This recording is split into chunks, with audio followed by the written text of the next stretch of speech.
Hello, Parser people. Happy Tuesday. Happy Text Adventure Tuesday. It's you know, it's a Tuesday. It's a Tuesday where maybe my audio is gonna stick with us. I do want to finish up ShuffleComp. Everybody in the Neo Interactives community has been super sweet and has been really active in taking a look at all the games. So I want to do the last 8 games that other people have done, and then if we have time, we'll see from there.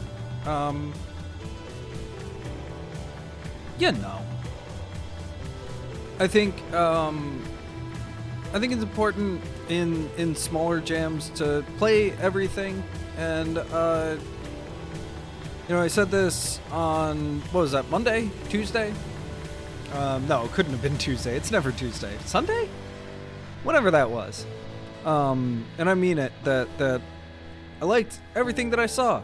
There was a lot to see.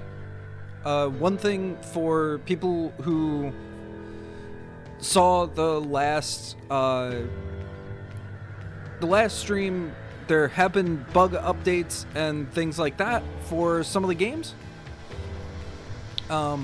So I think it's important and very cool if you take a look at these games and see what paths I didn't go down during the streams, see what options maybe there are open to you that are maybe new from when I was looking at it. There's definitely some bug fixes for some of the games that just kind of like petered off, and it's worth, I think, everybody who hangs out to actually play the games and give them,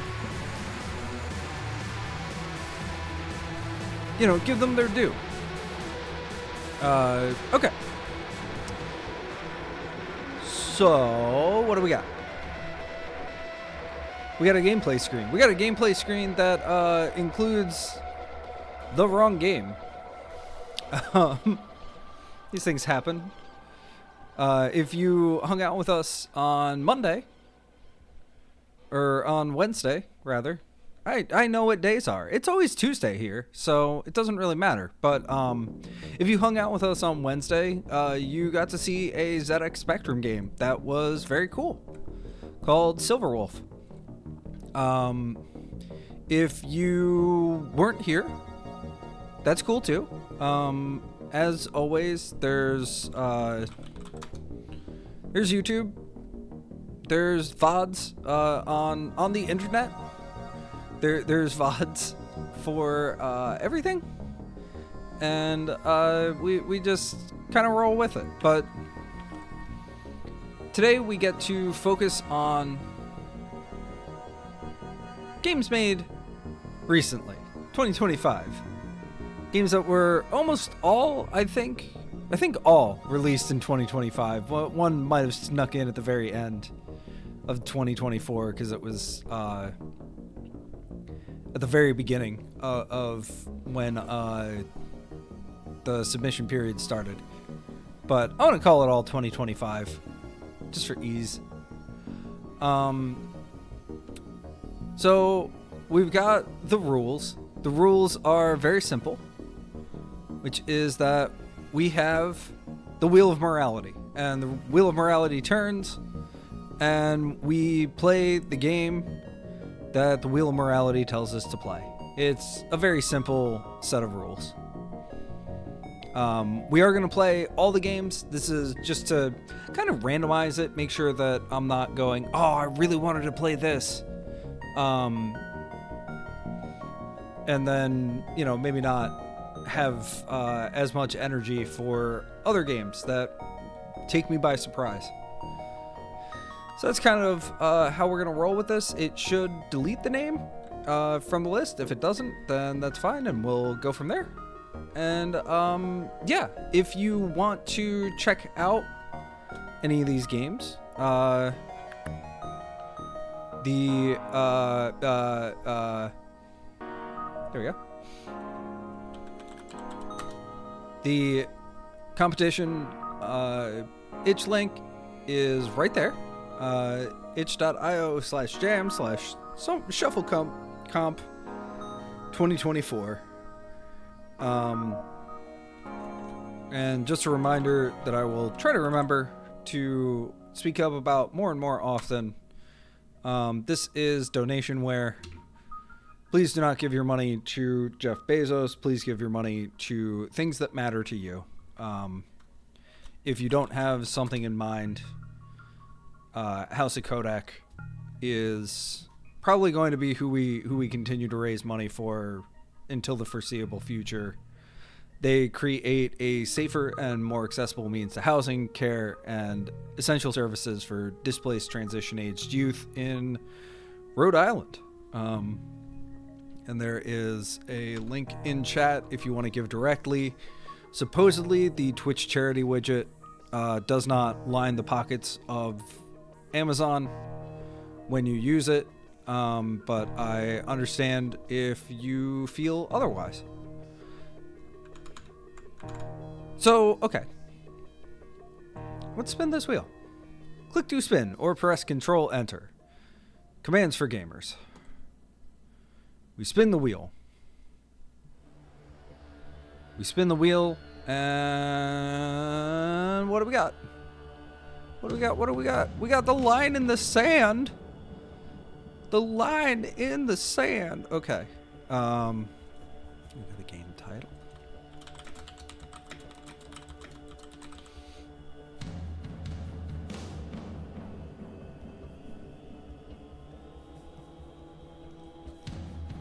We have the line in the sand. And who is the line in the sand by? Well, that's a very good question. Line in the Sand is by Coral Nulla.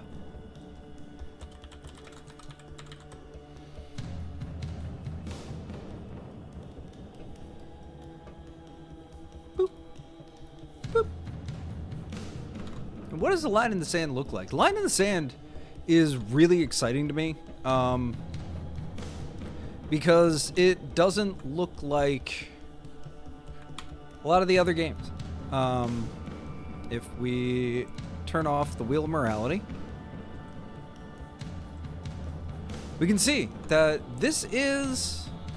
I'm not sure what this is built in. And in fact, I'm going to zoom in a little bit so that we can all see it.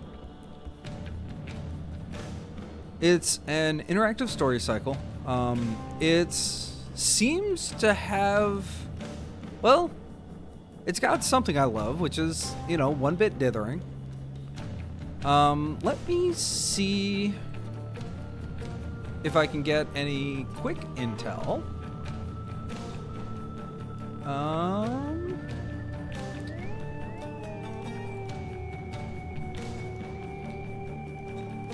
It is no information. I was looking for the what it was built in, because this looks very, very cool. So we are absolutely not going to skip the intro. That is not how we're going to do this. But we are going to take our seat. It's a quiet night. The birds have gone in for the evening and the tide breathes back and forth as it does. Slow footprints emerge in the sand as you tread down to the end of the world. Io waits for you there, with a roaring fire at the feet, and a gentle smile etched into their features. It's been just the two of you for a long time now. The routine makes so much sense that it's surprising you only settled on it recently. During the day, the two of you can do what you want. Explore the island, practice a skill, gather necessary supplies, and then in the evening, you return to the cove to tell stories. So we have Three separate things. We have a question mark in the middle, we have Io, and we have Elena. Let's start with Elena. Deep down, you know you're only still on this sandy outcrop because you can't bear to go back to the world you left behind. Back there lies a woman who needs more than you can give and a reputation you usually tolerate. You were a teenage internet meme. Surely you can't be tired of dancing just yet. Still, there's a fear inside you that you can't place. So, mostly, in your case, you tell scary stories. Half-remembered Halloween mashups pasted together with blurry bits of internet folklore. There's a whole world you've lived in that Io has barely encountered. It's turned out that it's not too difficult to make it all monstrous. The game, of course, was always to make it sound real, and you carry on that tradition.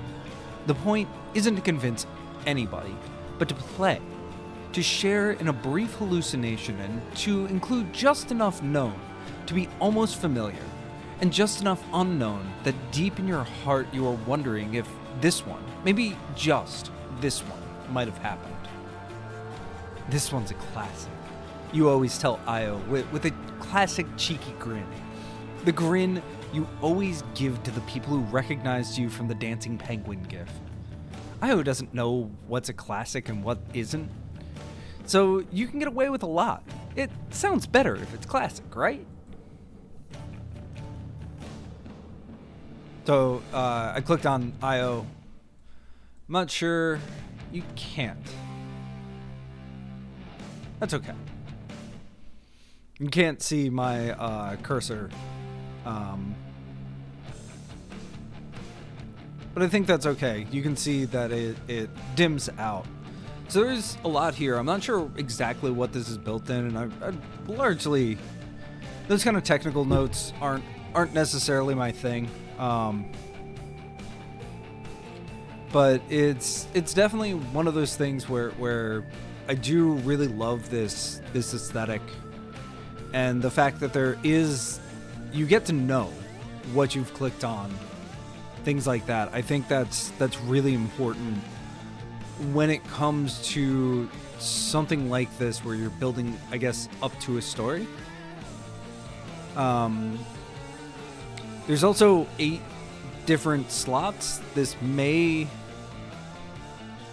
again, something that may or may not matter, but that may align with the 8 songs. You met on a train. Neither of you knew where you were going. You were running away. You ended up on this cove and you haven't left since. It's strange, but it's nice. Io loves to hear you speak. So much, in fact, that it's clear that these moments are the highlight of each lonely day. But you have a problem. You're running out of material. At first, the stories came easily. You'd had a lot of thoughts during your time as a dancer and a meme and a mother, and at long last you'd found a place to share them with a person who cared to listen. But you've been cut off from the world for a while now. For a long time now. And you're starting to forget what there is that isn't this. Io, the birds, the ocean, you, words in the air, and warm flames in your hair. It's another cool night. It's your turn to start and Io's turn to listen. First, you must answer one simple question. Who is this story about? We have a calf, a witch, a journalist, a lawyer, a chef, a developer, a parent, and a host. Let's go with a lawyer. Alright. So it now says devil at the top. I don't know if it said that before. Alright. Welcome to my live stream. I think this is working. Is it working? So, I'm a lawyer, and I work in the big city for a big firm. And I'm going to show you today how I get ready. I have to get up each morning at about 5 a.m. That's just the way it is, really. In fact, I'm cutting it a bit late like this. There are days when I spend all night at the office, and others when I have nothing but forced smiles and paperwork. That's the kind of life I lead. This is a glimpse. I keep my suit under my bed. You might think Well, what about the dust? But I use a specialized vacuum vent, which makes sure my flat will remain as spotless as a space station. This suit is me, in a way. I'm defined by it. It's my body throughout the day. How can a body have no heart? You don't usually see a heart, though. Anybody could be lacking one. You wouldn't know. When you think of me, you don't think of a heart, you think of a suit. It's my image. It's my honor. Don't take this away from me. You know what I'm doing each day? I must make a convincing argument that I'm responsible enough to set people free or put them down. That's what this suit conveys, that I'm responsible, that I'm relatable.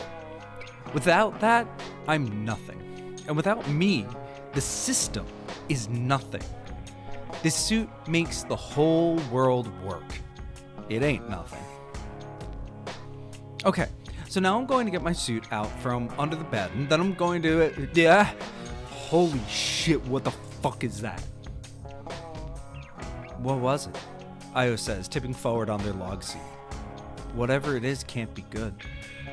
It's time for the next question. Who or what might be threatening the suit in this story? A thief or an alligator? It's an alligator. Alligator. Alligator noises. Lawyer. Who the hell are you? Alligator is an alligator. This is a sick joke.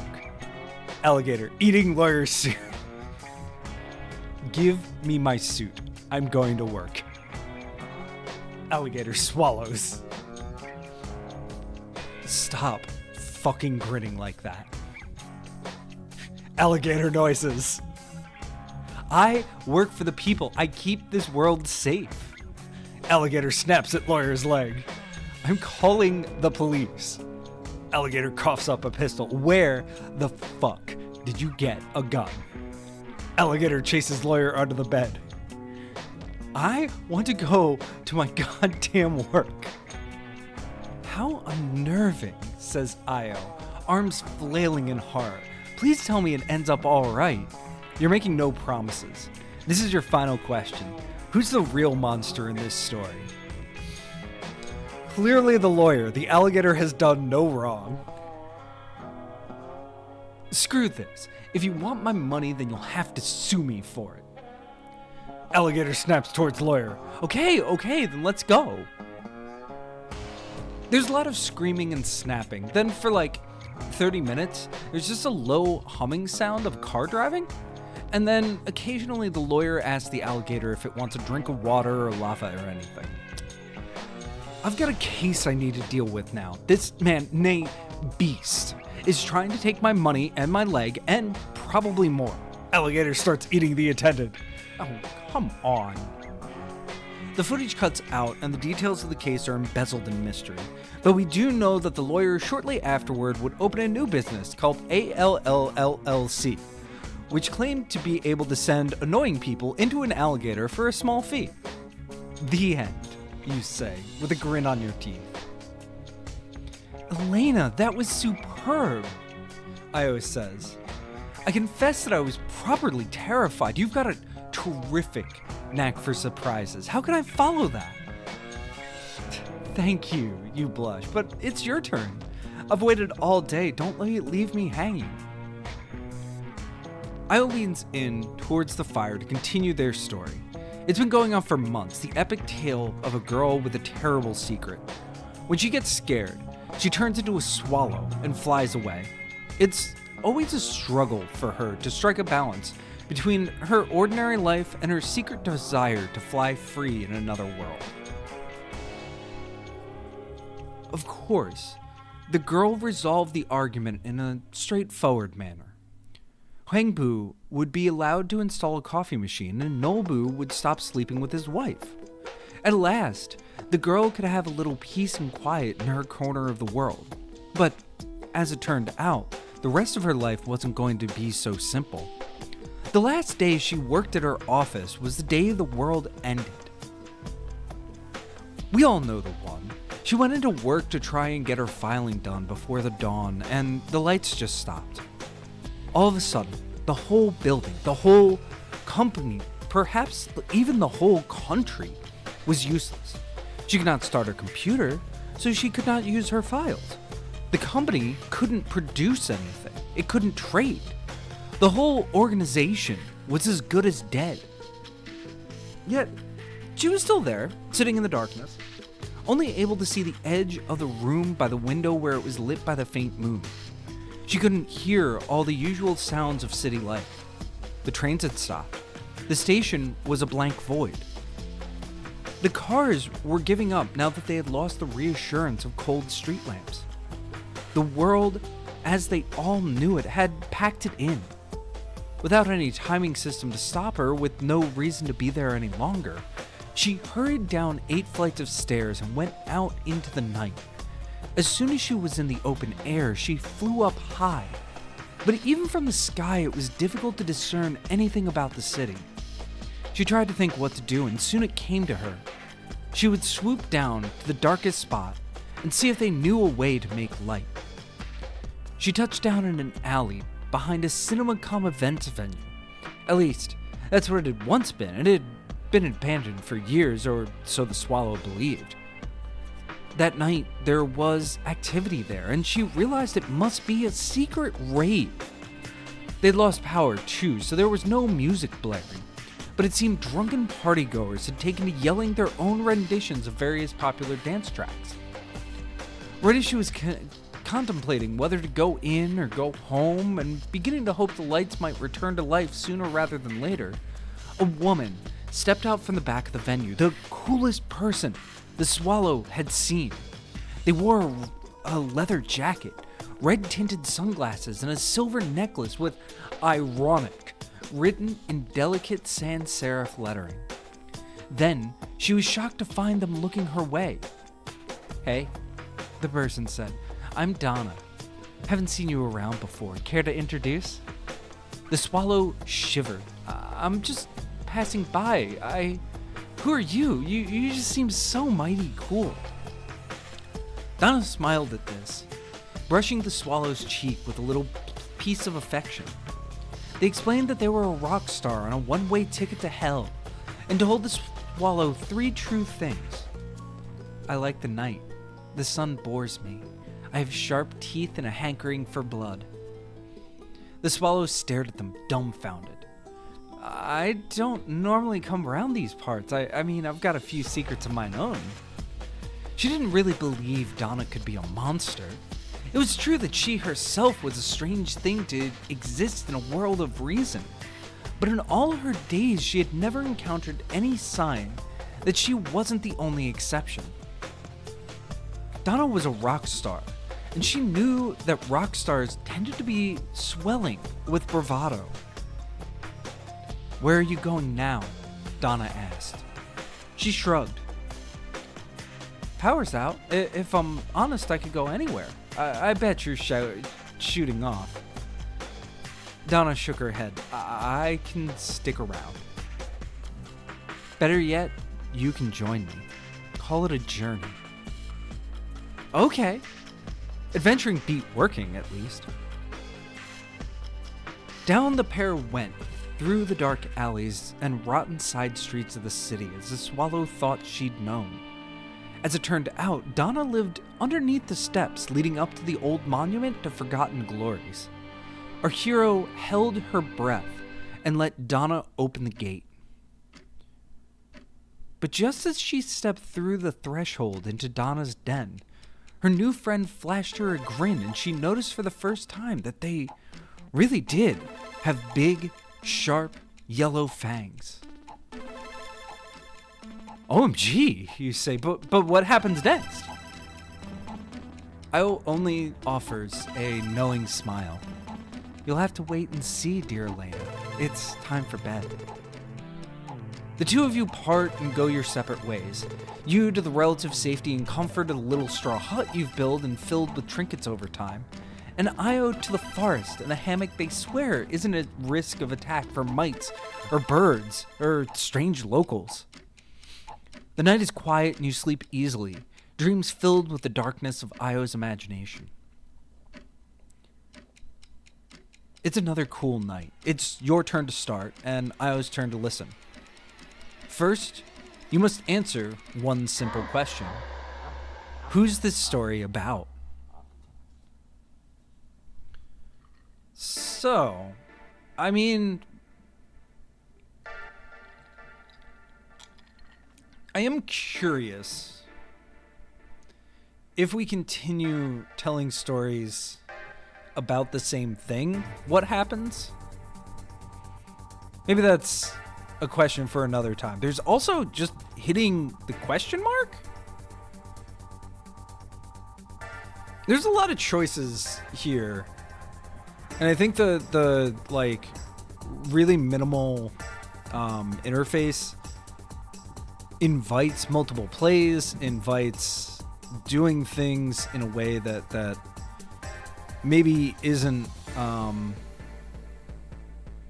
conducive to a single playthrough on a stream, and is more conducive to checking things out in a more maybe organic way.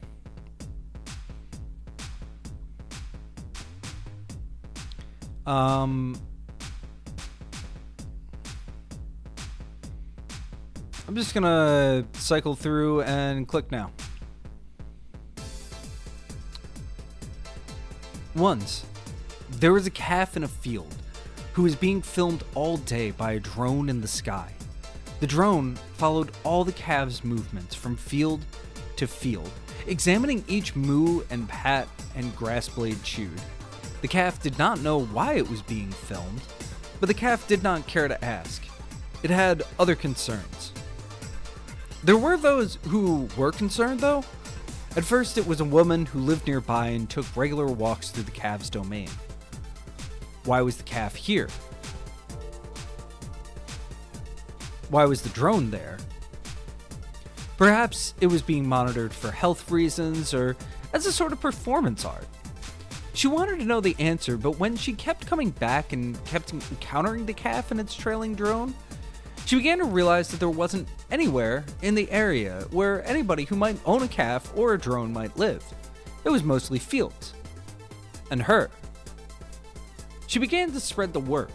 She told her brother and her girlfriend, and they told their friends. And at one point the internet found out, and basically it all ended up where the whole field had become occupied by a vast operation of cameras, and their operatives all attempted to track the mysteries of the calf and the drone. But the drone remained so committed to its duty of filming the cow that it never left the area. Not even for dinner.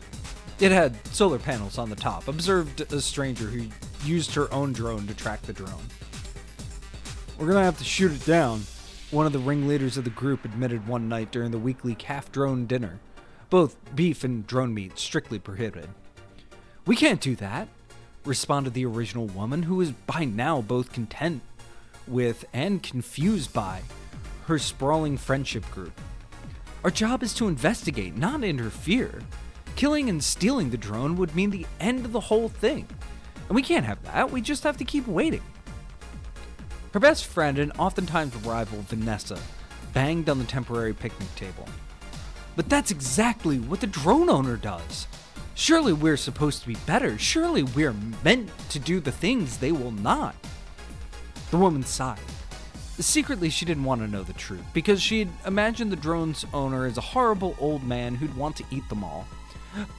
But also because she suspected the owner might really be a rather nice experimental filmmaker, and she wanted to carry on the filming for as long as possible in order to annoy the editors so much that the film would never be completed, thus ending several careers and bringing a certain kind of niche infamy to the woman that would make her cheeks glow when she needed to think of a memory to smile about.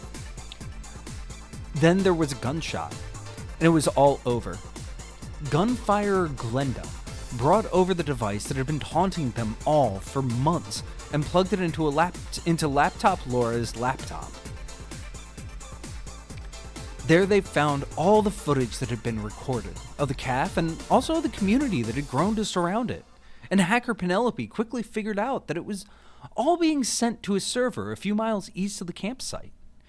The watchers quickly piled into minibus Millie's minibus and pelted it down the dusty country roads to a small farmhouse outside Milton Keynes. This was it. The moment it had all been leading to, as any moment is, really.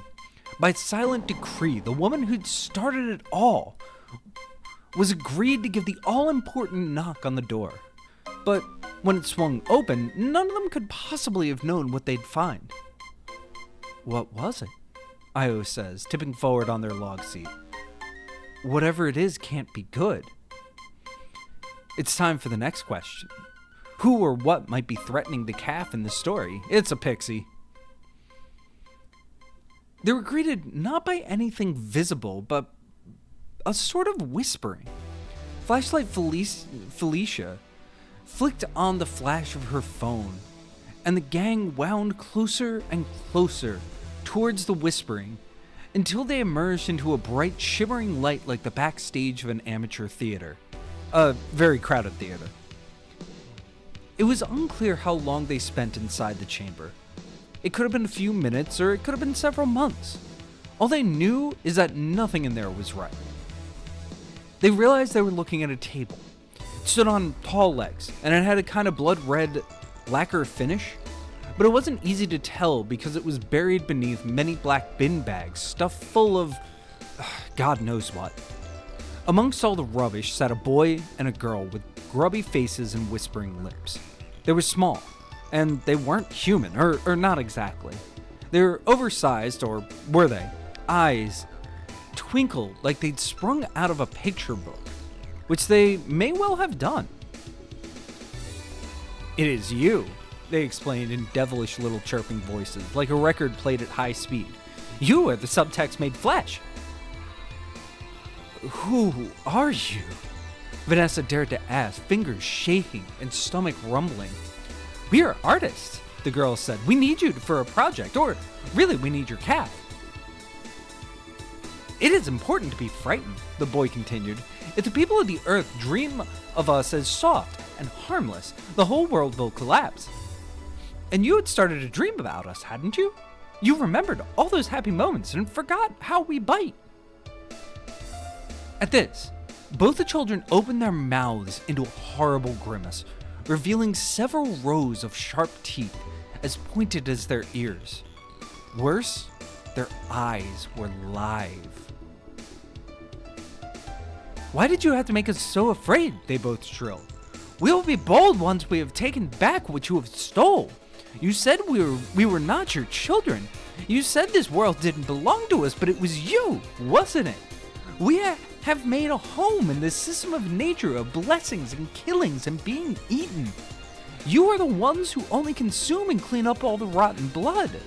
And we are banished from our own dear earth. We will film until you die. Oh, for goodness sake, the woman intervened. It's just a calf, isn't it? Just a calf.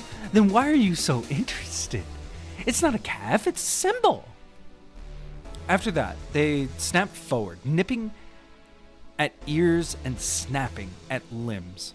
But the gang had abandoned all hope of rescue the moment they entered this place. All they could do was make a deal. Or so said Dealing Delia. How unnerving, says Io, arms flailing in horror. Please tell me it all ends up all right. You're making no promises. This is your final question. Who's the real monster in this story? The Pixies. In an extraordinary new miniseries available to watch for free online, an innocent project to monitor a drone monitoring a calf turns into a shocking bloodbath. Put together by the likely pairing of a journalist and a researcher, the duo began by investigating an odd local news article. When they realized that much more of the story was available in the ether than on the ground, they knew what they had to do. We only give it 2 stars out of 5 though, because it's exhausting how much time it spends on an obviously fake story. Pixies aren't real, folks. We've been over it. The end, you say with a grin on your teeth. Elena, that was superb, Io says. I confess I was properly terrified. You've got a terrific knack for surprises. How can I follow that? Thank you. You blush. But it's your turn. I've waited all day. Don't leave me hanging. Io leans towards the fire to continue their story. It's been going on for months. The epic tale of a girl with a terrible secret.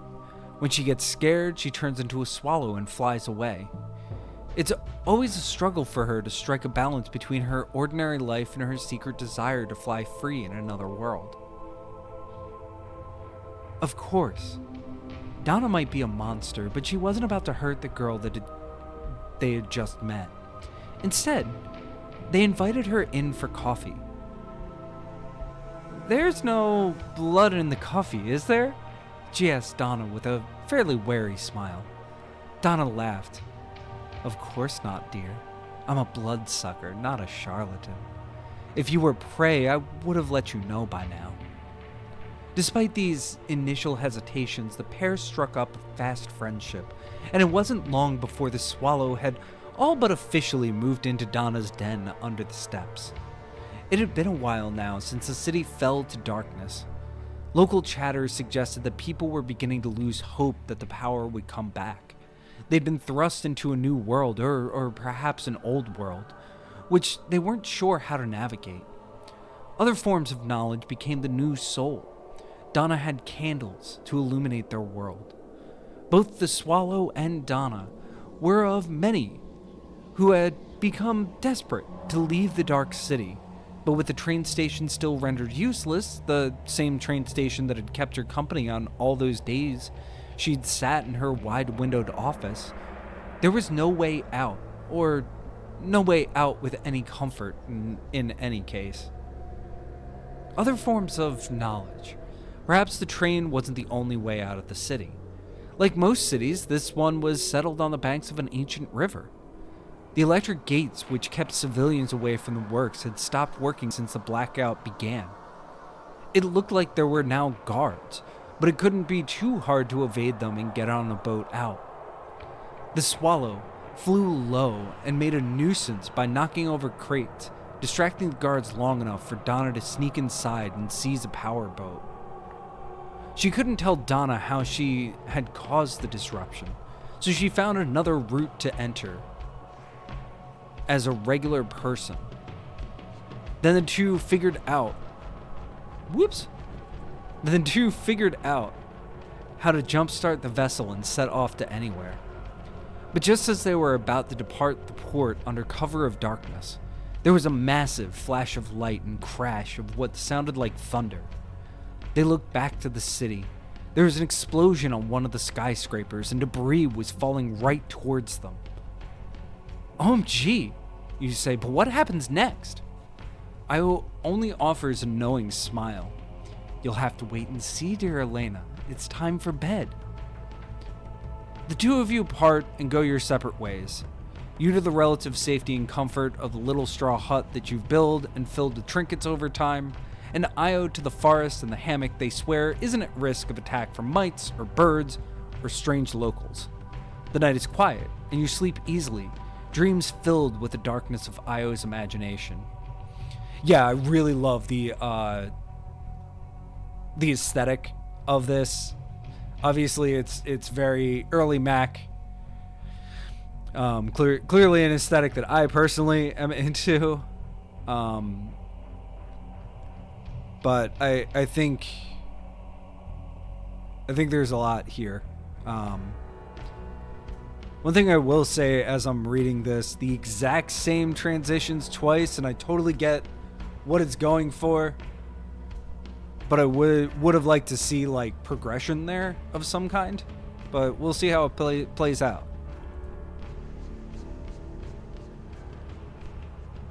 It's another cool night. It's your turn to start and Io's turn to listen. First, you must answer one simple question. Who is this story about? So we've done a calf, we've done a lawyer. We have a witch, a journalist, a chef, a host, a parent, a developer. Let's go with parent. I know it's customary. So, Okay, interesting. So we've seen this a couple of times. We have pixies and thieves. So I wonder... Part of me wants... I have two cross purposes here. One is that I want to show as much as I can of the pros, because that's neat, and the pros in this is especially nice. On the other hand, I'm really curious what happens if we go back to the same thing. So we did Pixie last time. Now we'll see what feels right. I know it's customary to put your age and sex at the start of these things, but I can't be sure of either of these facts anymore. I really can't be sure of anything anymore. I need to know if anyone else has experienced these things. It all started with these weird text messages I keep getting. "Hi, Mom," began the first one that I can remember. "Remember me?" I figured it was obviously a scam, right? I was prepared to block it as soon as it started asking me for money. But then they just kept coming. And they only got weirder and weirder from there. "Hi, Dad," went the next one. "Give me back my heart." I do have children, a boy and a girl. Well, they're all grown up now, but I haven't seen the little critters in a long time. Well, at the investigation after what went down with my wife, I heard they'd each settled down and had gotten busy exploring nature. But, you know, I'm a private person. I didn't want to pry. If they want to see me, they'll come. Then came the images. At first, benign. Rabbits and things, pictures of storms. It weren't long before they started to shift, though. Dead rabbits, dead bodies. Children with their hearts torn out. Blood spilt under trees that I could swear had faces. "You are the space between," my SMS child wrote. Each page, each chord, each screen. I've tried to block the messages many times, but there are always more numbers. I even changed phones, but it just kept coming. I could switch off all my devices and bury them in a box in the back of the garden, and I'd still find myself in the middle of the night, gasping for air as the vibration struck again. So, last night, I decided I'd had enough. My thumbs trembling under the duvet, I typed in a message of my own. I kept it short, no room for revelation. "Who are you?" I had to know. Maybe then I could make it stop. This morning, I got a reply. I learned the truth. And now I turn to you, because I don't know what the hell I'm supposed to do. Please, help me. I know they're coming for me. I know I've done bad things, but I need to fucking sleep. "What was it?" Io says, tipping forward on their log seat. Whatever it is can't be good. It's time for the next question. Who or what might be threatening this story's parent? So I don't like the idea that it's a thief, because that plays into the main narrative of it being something real, like just a scam. So let's go with Pixie again. Don't even need to overthink it. The being's reply invited me to stay at their home in a cavern many hours north of where I live. I can't explain my actions. I just know I got in the van, turned the key, and drove until I was at my destination. I was greeted not by anything visible, but a sort of whispering. I'd been caving a couple of times in my youth. My ex used to joke that I'd got bitten down there and that had an effect on my temperament. Bitten, bitter. Well, I was going to know the truth now. I flicked on the flash on my phone, bundled myself down the cold limestone, and wound closer and closer towards the whispering until I ducked under one low beam of rock and emerged into a bright, shimmering light like the backstage of an amateur theater. I will tell you what happened next as I best remember it. I don't know how long I spent inside the chamber. It could have been a few minutes, or it could have been several months. All I know is that nothing in there was right. As my eyes adjusted to the light, I realized I was looking at a table. It stood on tall legs and had a kind of blood-red lacquer finish. But it wasn't easy to tell because it was buried beneath many black bin bags stuffed full of God knows what. Amongst all the rubbish sat a boy and a girl with grubby faces and whispering lips. They were small, and they weren't human, or not exactly.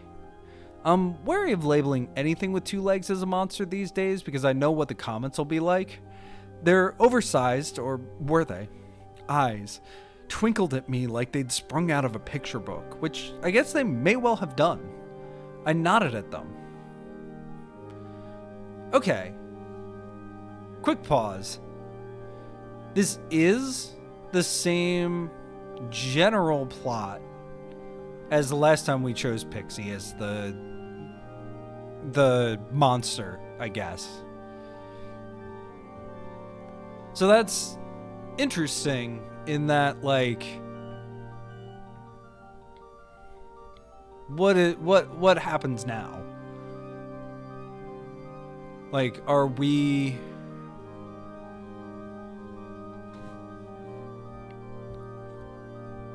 rewarded for doing this twice? Specifically, like, what the pixies say is interesting to me. And like, oh, okay, well, like, are we talking about, like, narrative here? Are we talking about, like, creating stories for a reason, I guess? So, I'm curious, what does it mean? What does it mean to choose this same, like, choice twice? It is you, they explained in devilish little chirping voices, like a record played at high speed.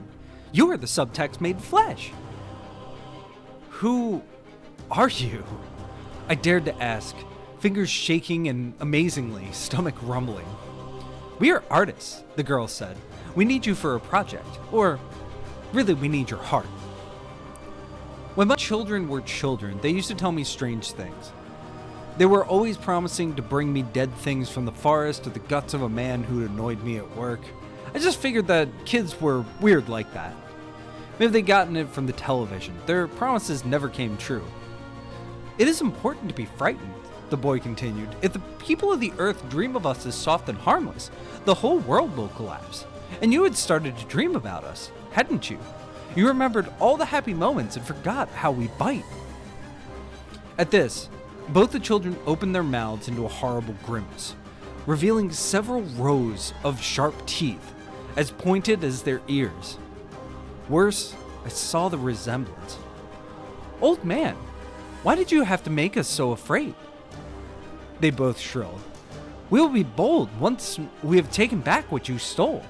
You said we were not your children. You said this world didn't belong to us. But it was you, wasn't it? We have made a home in this system of nature, of blessings and killings and being eaten. You're the one who only consumes and cleans up all the rotten blood. And we are banished from our own dear earth. We will make until you die. I just wanted the best for all of our futures, I explained. It doesn't do not to work for your family. It's not the right way for a child to be. After that, they snapped forward, nipping at my ears and making my legs shake. I began to shout for a way out, but I had abandoned all hope of rescue the moment I entered this terrible place. All I could do was make a deal. How unnerving, says Io, arms flailing in horror. Please tell me it all ends up all right. You're making no promises. This is your final question. Who's the real monster in this story? That's interesting that they have to share a box. Let's say the parent. I'll do anything you want, I said. If you just please, only let me keep being your parent. They shrieked in unison. Think not. I'll do anything then. Just let me stay alive. At this, they withdrew their biting and looked. How about a reversal? The girl once said. We can teach her things, the boy added. Fine, I said. Okay, yes, I accept the deal. Now, once a week, we meet in their home underneath the world. They serve me food for babies and teach me the strange. No, normal. Mine were strange. Numbers and letters of their society. I'm one of them now, a child of the wild. I think I'm better off for it. The end, you say with a grin on your teeth. Say. Okay. Cool. Say, that was good, Io says. A rather creepy tale. Though, haven't you used one of those ideas before? I could almost predict the end. Oh, come on, you mutter. It's your turn. I've waited all day. Don't leave me hanging. Io leans in towards the fire to continue their story. It's been going on for months. The epic tale of a girl with a terrible secret. When she gets scared, she turns into a swallow and flies away. It's always a struggle for her to strike a balance between her ordinary life and her secret desire to fly free in another world. Of course, Donna managed to blast the boat into overdrive and accelerate past the debris, though it still splashed them as it dropped into the water. Her new friend, though, was right in the path of a falling concrete block.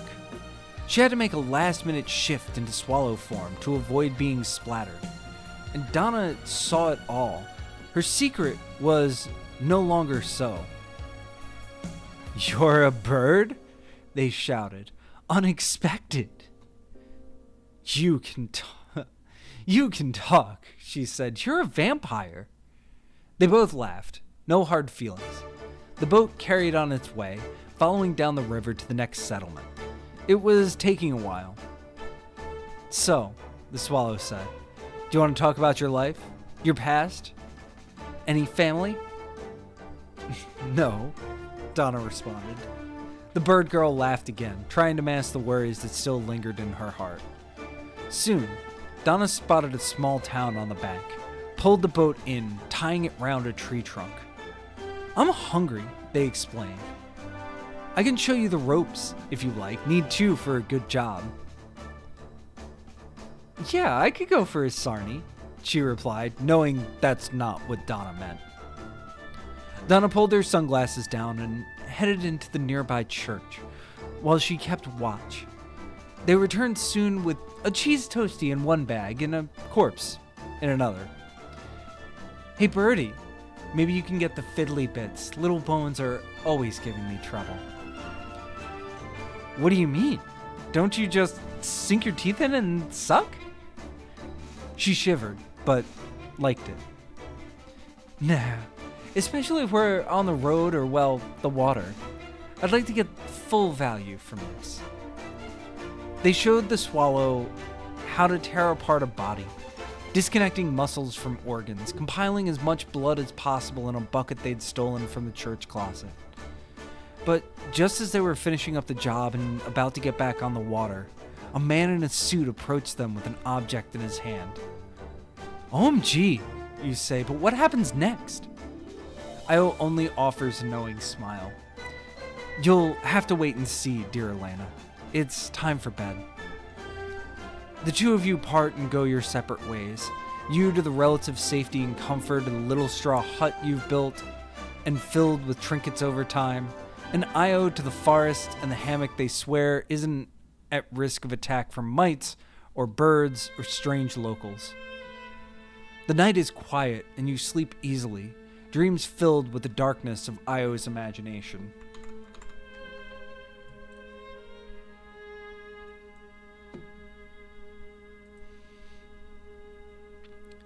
It's another cool night. It's your turn to start and Io's turn to listen. First, you must answer one simple question. Who's this story about? So we've done a lawyer, we've done a calf, we've done a parent. A chef. Interesting.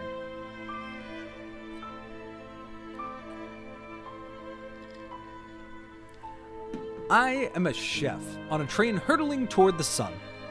Each day I dream of traveling, but each day I end up clattering about in a tin carriage, opening tin cans to spread tiny food on paper plates with crappy cutlery. All I dream of is escape, like the passengers who spend their hours heading to destinations on sunny coasts and chilly peaks. But I don't have a destination. My whole life is spent nowhere. And I'm not usually much for conversation. I listen and I pick up things that people say on their way to the towns and trees, fishing lines and briefcases in tow. If people ask me what I think, what's the weather going to be like? Which pitcher should I vote on? Is it better to try the honeycomb or stick with the maple? I'll repeat to them the last opinion that I can remember another passenger saying. I don't hold any positions myself, I just get it done. That was until today. Let me tell you, I was not expecting that to board my train in the middle of the day. Buckle up, cause it's a ride. What was it? Io says, tipping forward on their log seat. Whatever it is can't be good. It's time for the next question.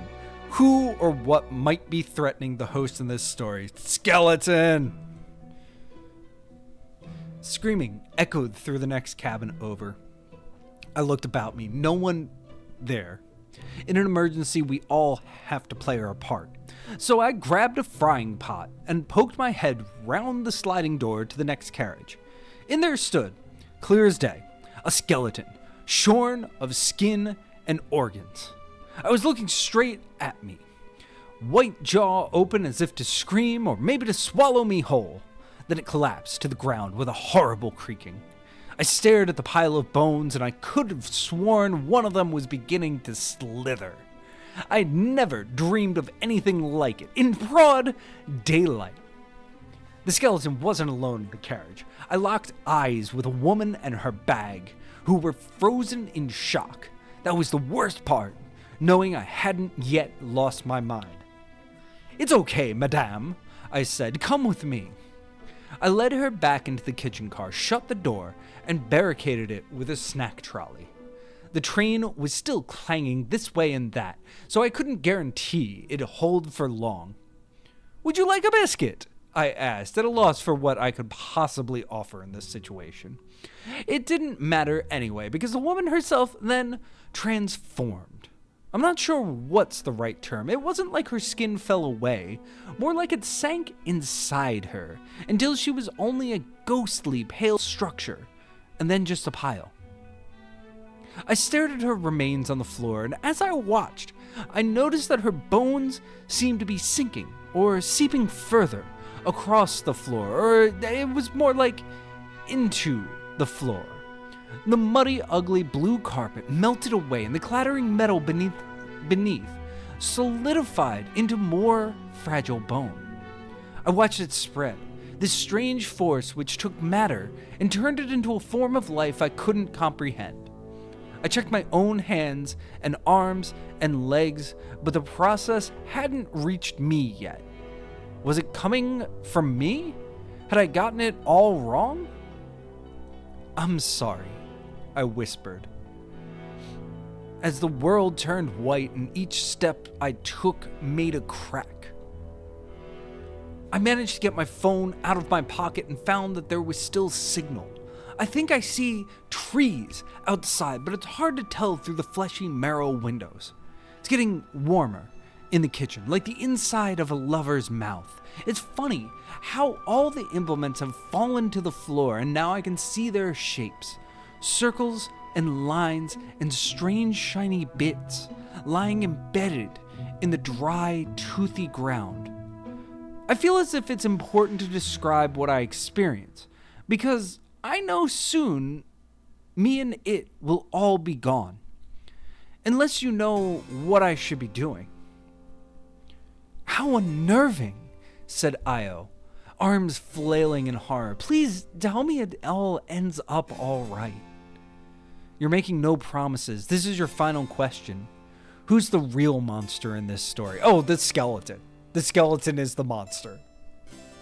I wonder what this question box does. I'm going to hit that.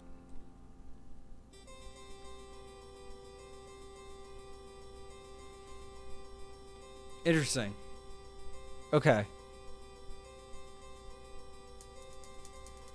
I don't know if that chose either one or if that was a hidden third choice. This was posted a year or so later, and the comments link back to the original post. Does anyone know what happened to the so-called bone train? I live near the area, and I remember tons of people talking about it at the time. I never got to see it myself, so now that I'm really thinking about it, it doesn't quite sound real? But I know people who did know what happened, or at least what they saw. A whole train turned to bone. It's been on my mind these past few days, but I can't find a single thing about it online. I'm sure I saw news reports, but it's like it never happened. Was it real? A dream? Another thing entirely? Not sure what. Please tell me if you know. The end, you say with a grin on your teeth. Elena, that's much better, Io says. I confess I was properly terrified. You haven't lost that knack for surprises. How can I follow that? So that's interesting. So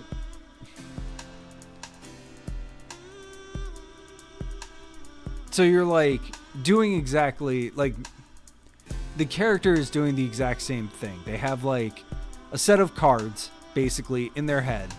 They're just picking them and trying to put them together. That's interesting. And then Io has this linear story going on.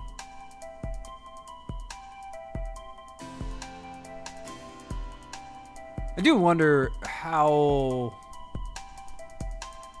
many more stages there are. Not that there's like a correct number of stages or anything like that, but to like build with this. But if there's like we all got 8 songs to play with. And I'm curious like where those things come in or don't. Anyway. Thank you, you blush, but it's your turn. I've waited all day. Don't leave me hanging.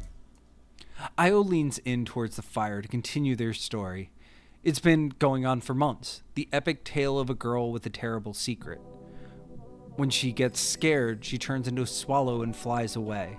It's always a struggle for her to strike a balance between her ordinary life and her secret desire to fly free in another world. Of course, the object was really an award, and the man had been hunting down Donna so as to invite them to his ceremony for great artists.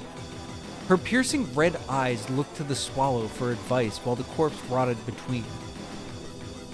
Smells like a trap, she says, but you're strong. I'd say walk right in and show him. Donna nodded. They knew that they were never going to win the award. They were only a token monster nominee. Besides, they couldn't sell out shaking hands with a crusty executive who probably slew kids like them in his sleep. Instead, they'd make the award ceremony her sort of party. An explosive sort of party. I accept, they told the man, but you'll pay. The pair loaded into the back of his truck, Donna taking a quick sip of blood before sealing up the bucket for later. It wasn't long before they reached the old hall, where it turned out the event wasn't nearly as huge as they'd imagined. Still, they were determined to do their plan. But just as the swallow was about to hack the loudspeakers and light the fuse, a note drifted down to land in her beak. She could barely believe her tiny beady eyes. "Stop now," the note read, "or you'll blow yourself up. Meet me outside and be more careful." Gee, you say, but what happens next? Io only offers a knowing smile. You'll have to wait and see, dear Elena. It's time for bed. The two of you part and go your separate ways. You to the relative safety and comfort of the little straw hut you've built and filled with trinkets over time. And Io to the forest and the hammock they swear isn't at risk of attack from mites or birds or strange locals. The night is quiet, and you sleep easily, dreams filled with the darkness of Io's imagination. Aw, thank you.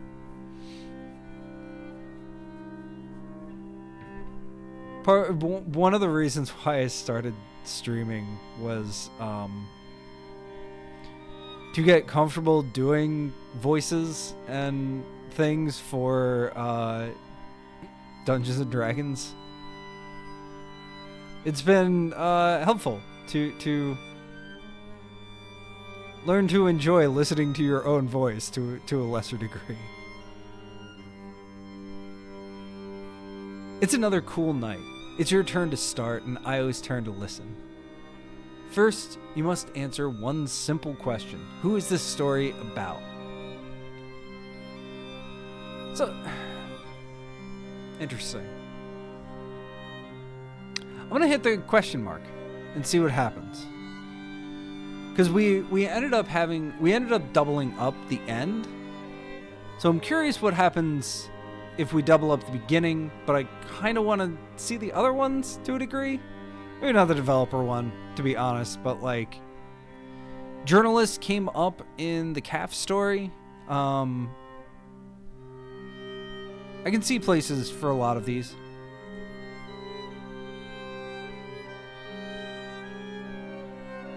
Okay. What is the strangest item which you have happened to been sold on one of those ethereal trading halls which demand more time than money? For me, it was a book. I know that might not sound so unusual, but trust me when I say this story is not so plain. I'm writing to demand more from the dark. Tell me what I need so I can confront it. Once in a tale, I heard of a place at the edge of the human world where wishes could be found. I believe this is that place. Oh, divine, oh, blue screen of life, give me what I am needing. By trade, I am a journalist. I study the latest studies and boil down the secrets of the world to tell people the truth or what they want to hear.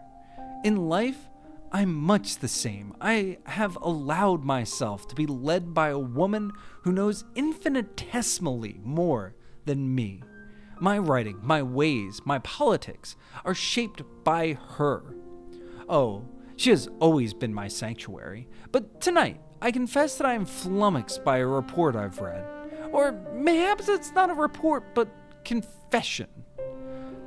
I found it in an online auction my love was hosting and had to take at. It is the strangest thing I wouldn't dare to dream I would find. A journal about myself. I am a city. I am a sea. I am a stray being led astray. It all seems simple from the cliffside, so bring it on heavy, dear heart. I hear you. That's what she's been writing in her diary. Each evening, she sits at her desk and tells a dreaded object about the aches in her belly. What I need to ask you is how to keep a body in one place. I've given her a city. I've given her a sea. Still, she talks as if our time together is temporary. I can't figure out what happened. It is like she ain't the one who always promised to lead me through the mud and thorn. It's like she's been taken over by a force, strange and unforgiving. I need to cure her so she can keep taking my hand and keep teaching me to avoid being sore and bloody, but she never trained me for this. The sun's going down. We're coming up to a forest. I'm going to lose connections soon. Be kind to me and make sure there's an answer waiting for me once we're on the other side. Are you imitating me, Elena? Io says with a troubled grin. And what's that girl become? Interesting. It's time for the next question. Who or what might be threatening the journalist in this? We cannot click anything else. I've not paid attention to see if Parasite was even one of the original choices. I made it simple. I confronted her one evening after I finished with my writing duties, and she had finished what strange shows she sees. My love, you've changed, I said. What were you thinking? I only want your light. And I only want to trust you, she said. But I can't, can I? Not when you go through my things without asking. Darling, I still want you. But you never tell me what it is that you want. It's a darn mystery to me. Are you just a thief? You've taken my heart, my home, my diary. I sat on a plump cushion and looked at her with wet eyes.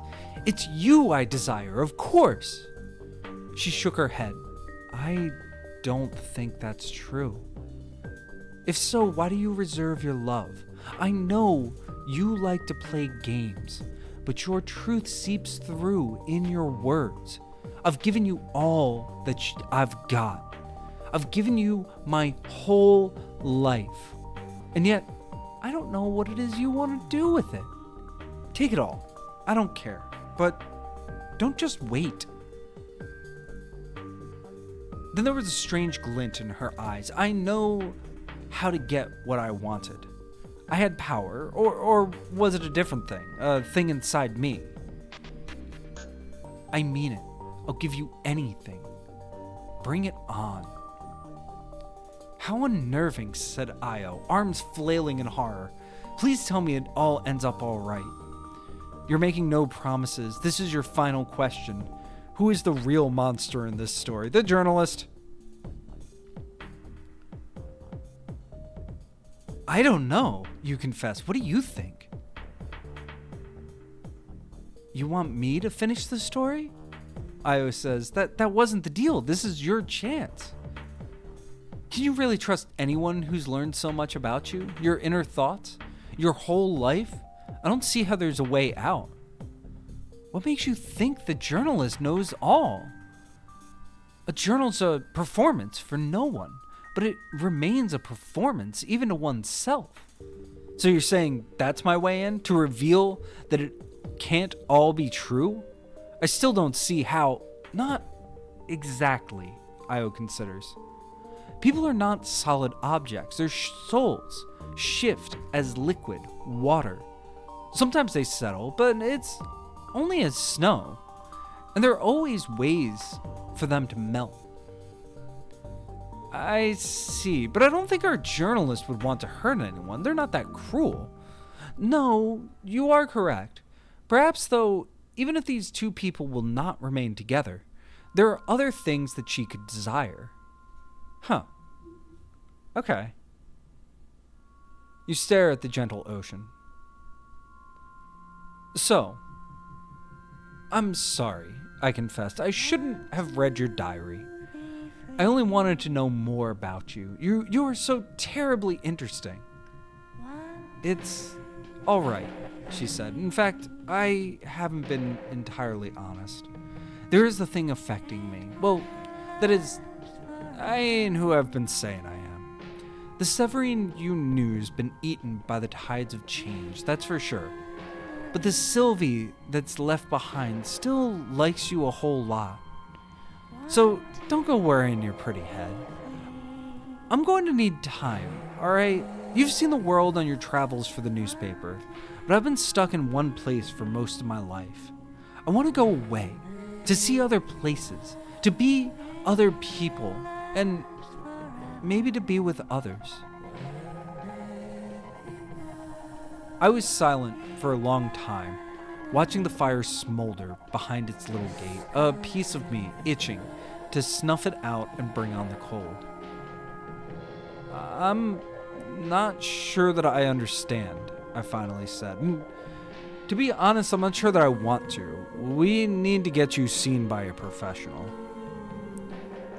Her round mouth opened in silent agony. As I dragged her to the nearest clinic, I knew one thing for sure. No matter what, I'll be winning.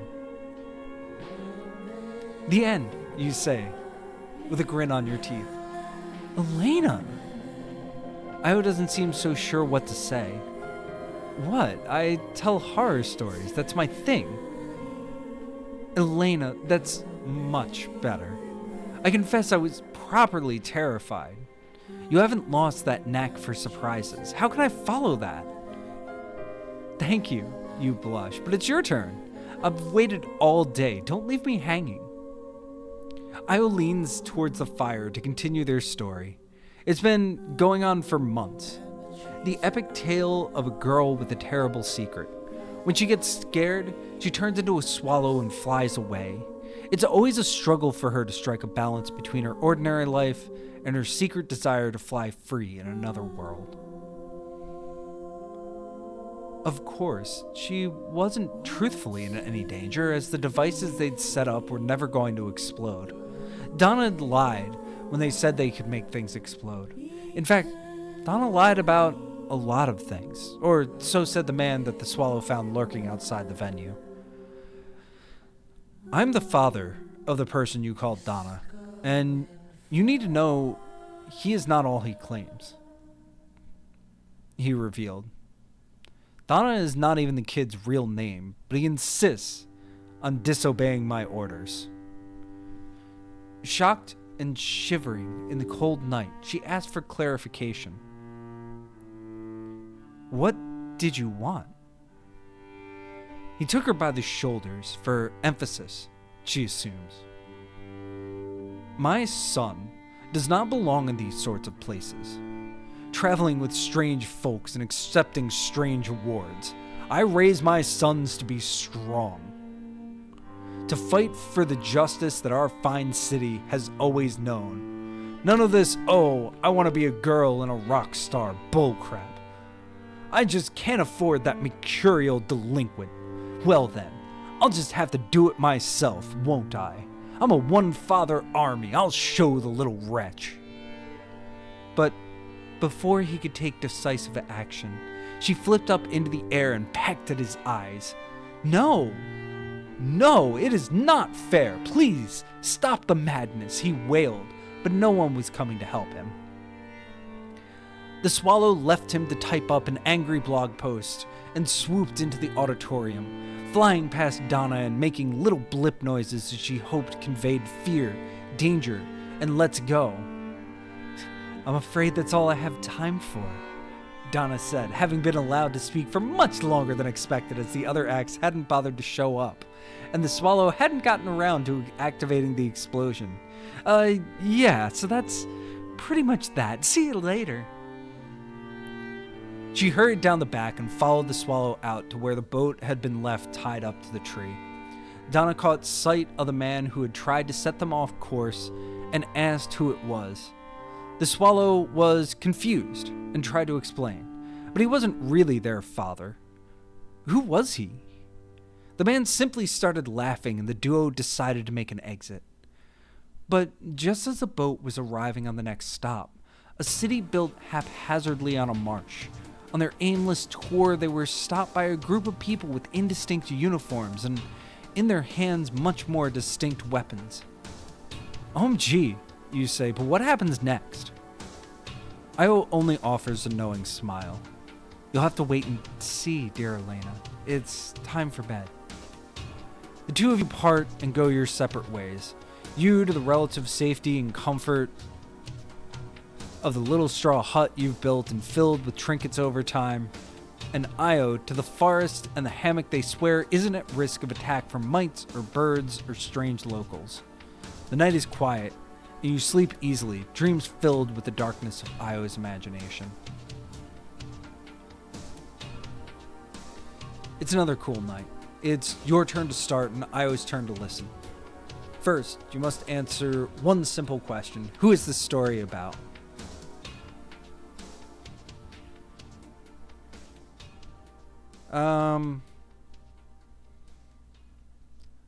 So let's start again with the same story and see what happens. I'm really curious at this point because, like, I'm trying to understand, like, this is cool in a cycle and, like, a drawing cards to make a narrative perspective. But I'm curious what's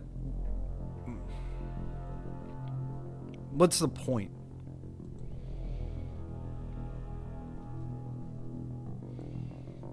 So we've done this one before.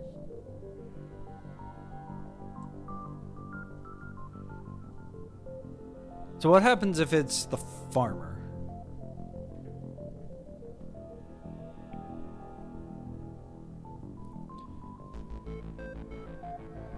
Well, okay. Maybe they could have expected that inside the farmhouse they'd find a farmer with her hands on her hips, super unamused. You've been playing quite a game, haven't you? Aren't you bored? Who are you? The woman asked. Is that your drone? Why are you filming that calf? I'm keeping an eye on my livestock. Aren't I? It's dangerous out there. All manner of things could stress out a cow and ruin its meat, like a vast gaggle of losers asking it questions. The farmer moved to slam the door, but it was stopped by laptop Laura, who had experience finagling hinges. She sighed. That's our calf, damn it, the woman said, suddenly full of defensiveness. Don't eat it. It's a calf, the farmer replied. It gets eaten. That's the way of the world. Don't want to get eaten? Find a way out. Fly away if you like, but don't get in my way. That's my business. But you're keeping it under surveillance. How could it escape? It just ain't fair, is it? Well, it's just evolution, don't you think? Now the farmer was brandishing a rake, but the drone watchers were undeterred. Okay, Scaredy Samantha ran away, but she insists that this was just because she had a meeting. The farmer growled and poked the rake at the group. The drone watchers snarled back, waving their live streams and follower counts. It became clear that there'd be only one way out. How unnerving, says Io, arms flailing in horror. Please tell me it all ends up all right. You're making no promises. This is your final question. Who's the real monster in this story? The calf. What is happening? So I think there's a lot of inventiveness here. I think by the nature of sort of the story cycle format, it is difficult, and admittedly, and I've said this before, different parts of your brain are used when you're reading something and you're like reading something out loud. And so me reading this out loud, I definitely do lose some semblance of comprehension.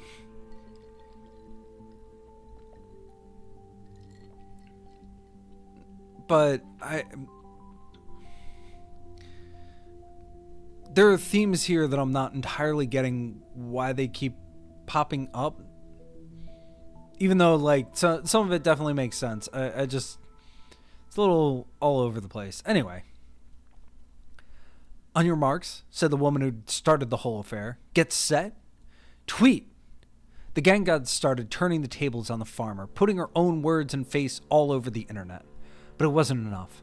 That rake was still pointy and she wasn't afraid of getting caught by a little evidence. Then, Bad Idea Brenda had a brilliant idea. She grabbed a rope, whipped it up into a lasso, got in a car, drove back to the field, and then dragged the calf all the way back to the farmhouse, where the calf promptly stood around chewing grass and snorting. Fuck, muttered Brenda. I really thought... It's over, influencers, cried the farmer. It's time to meet destiny. It's all meat in the end. But just as the farmer attempted to bring the killing axe down on the calf, it finally sprang into life. It knocked the farmer down to the ground, trampled her with its hooves. Or are they trotters? You're not sure. You haven't seen a cow up close, or not in a long time. It began to chew on her ear. Feeling that this was a bit much, the observers pulled the calf away and gave it a stern look. It mooed. What now? Vanessa asked, since they were all now standing around a bit sheepish. Let's burn it down, said Bad Idea Brenda. They all cheered, and Matchstick Matea lit the farmhouse on fire while the others led the calf back outside and set it free into the sun. These days, it's rumored that a gaggle of former bloggers live on a vast array of fields surrounded by an extensive wall covered in surveillance systems. It's not hard to gain access, though, as the inhabitants are all really very nice. Their holy calf has since passed, but a temple in the center has been set up to commemorate their founder, which is rumored to conceal the body of a former farmer who once observed these lands. The end, you say with a grin on your teeth. Say, that was good, Io says. A rather creepy tale. Though haven't you used one of those ideas before? It wouldn't be the first time. So, it's tracking that you use these ideas before. So, my question is, why and to what end?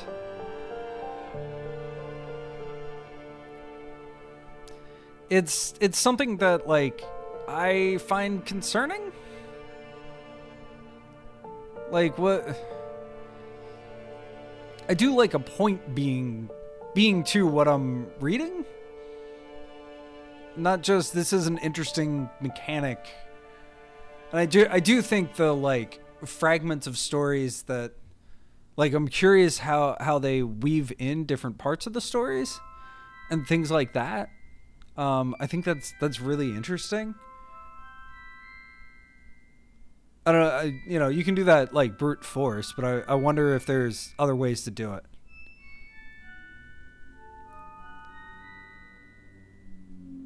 Say, that was good, Io says. A rather creepy tale, though haven't you used one of those ideas before? It wouldn't be the first time. Oh, come on, you mutter. It's your turn. I've waited all day. Don't leave me hanging. Io leans in towards the fire to continue their story. It's been going on for months, the epic tale of a girl with a terrible secret.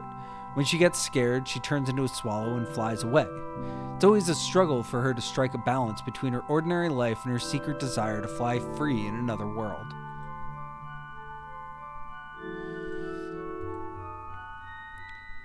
Of course, the people were really just there to check their passports, which would have been brilliant had they had any. It was easy for the swallow to evade them, since it was difficult to hold a bird at a border unless one thought to bring a bird cage. But Donna was even more of a predicament. Legally speaking, May were dead. This, however, turned out to be more of an aid than a setback. It became difficult for border control to put them into captivity, as deceased inmates were automatically seen as released. They ended up putting them back in the boat and saying they may as well get on their way. The swallow landed back on their shoulder and set off once more. Unfortunately, they only made it a kilometer or so before finding themselves stuck in another problem. The marsh itself. The muddy, knotty water wasn't especially conducive to speedy traveling, and it seemed as if they might have to abandon their journey for now and take another route. Donna stomped through the mud, getting the punked-up galoshes completely more cooler, while the swallow flew on ahead to find a way they could escape this dreadful place. She soon found a potential solution. Beneath the stinky city lay an underground subway system, one which connected up the train lines to other regions. Sucking on leftover blood, Donna followed the bird to the nearest entrance. "Are you sure about this?" Ace said. However, once they'd hopped onto a train, "Where are we going? I can't read any of the sign designs." It turned out the subway was exceptionally poorly designed, as it was difficult for many of the locals to find their way around, let alone two complete strangers. So they went around in circles for many hours before realizing they were actually going nowhere.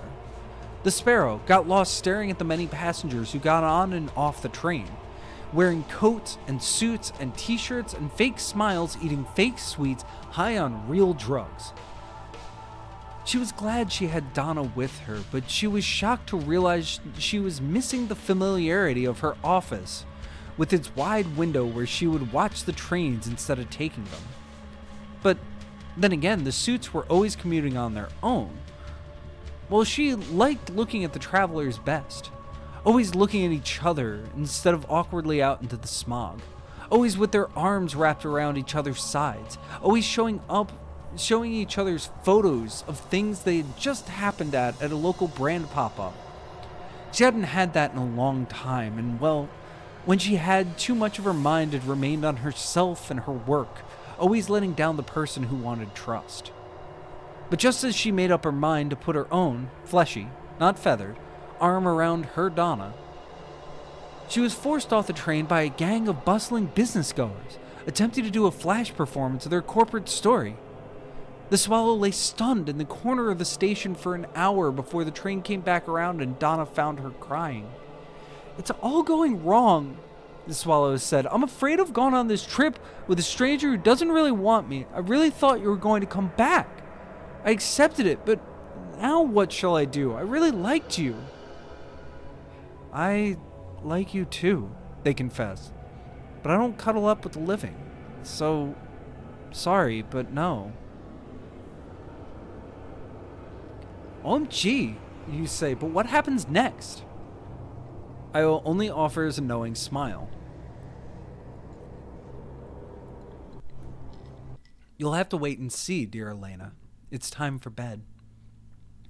The two of you part and go your separate ways, you to the relative safety and comfort of the little straw hut you've built and filled with trinkets over time, and Io to the forest and the hammock they swear isn't at risk of attack from mites or birds or strange locals. The night is quiet and you sleep easily, dreams filled with the darkness of Io's imagination. I'm going to do something real wild here. I'm going to do fully something we've seen before. I don't know. I'm just curious what the mechanic is here. So I kind of want to aggravate Io. So we're going to do a lawyer. Yada yada yada. It's an alligator. Yada yada yada. And the lawyer is the bad guy.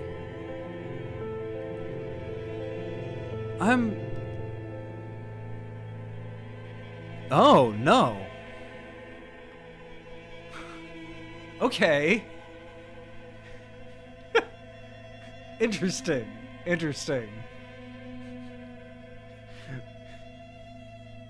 "I'm disappointed in you, Elena," Io says. "You always used to keep me surprised, but I could swear you've told me that exact story before." You fold your arms. "Fine. Then I won't tell it. It's your turn. If I'm so unoriginal, then you tell me the most mind-blowingly unique tale." "No. I don't think I shall. I want you to do better. Let's face it. You've been coasting for a while now. What's the problem, Al?"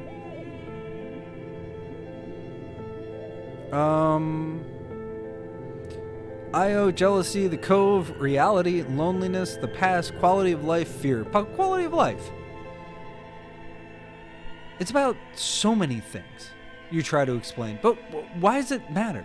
If you're so sick of me repeating myself, then why don't you just go? It matters because I'm trying to make you stronger. We came to this place for a reason. I don't need to prove anything to you. I'm just trying to entertain. I don't know what the hell else we're meant to be doing. I mean, maybe I'm trying to distract myself. Have you thought about that? Have you thought what kind of reality we've left behind? For all we know, we could be the only two people left alive in the world. Because, things were getting scary back then. Wars, tyrants, artificial disaster. Maybe we've just been forgotten about. Maybe we're just meant to keep telling each other stories in this cove until it all calms down. Maybe none of it makes sense, but this is the only life I know now. Don't take it away from me, Io. Isn't that all you owe me? No. You are only trying to convince yourself to stay. You want to believe the rest of the world is as terrifying as your stories, because then you won't have to confront what you've done, the people you've hurt and left behind. But do you know what that sounds like to me? I've hurt and abandoned more people than you can imagine. This is part of life, Elena. Oh, come on, Io. Just because you're a fucking mess doesn't mean I have to be. Io stands up. Don't you dare. I've changed. Have you? You know, there are times when it feels to me like I'm being kept by you for a reason I can't figure out. Do you want me to keep telling you stories? Is that what it is? I'm amused? Being held for your entertainment? Don't be ridiculous. You can leave at any time. Well, I don't know what that is, and it isn't stupid. All the rules are gone in the fire. Anything can... Your stories suck regardless. You cannot simply have random shit happen and call it horror. Haven't you heard of suspense? You just grind up other people's bad ideas. I would never publish you in a million years. You gasp. Well, I don't want to be published. I want to entertain you. If we're stuck together, then I figured we'd at least make it worth it. Stuck together? I believe you chose to come with me. If you hate this place so much, why wouldn't you take the next train back home? You know damn well why. Can't we forget all this? Just forget I told you any stories before. We'll start fresh. Please, Io? Make it like it was before you got it in your head that I had to be different all the time. What's wrong with the same? Isn't it nice to have the comfort of the familiar? Isn't that what we all dream of? Io doesn't say anything. Instead, they take a few steps back toward the ocean, then grab a stick from the pile of future kindling and drags it across the ground, dividing the cove into two halves. You're on one, Io the other. What are you doing? You say. This is silly. One line, Io says. One line to keep us safe. This is my side of the island, that one's yours. We'll keep to our sides and only exchange any essentials. If you wish to leave, then take the train. Or if you wish to stay on your side. That way, we'll get out of each other's skin. We already spend the days apart anyway. Fuck this. You gather up your belongings, little carvings you've made over time, food and water you've been able to preserve, and the wad of pages where you've been writing down your stories in the hopes of... You don't know exactly. You just like to be prepared.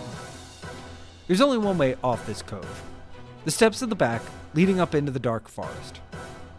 So we have a compass rose now. Northwest.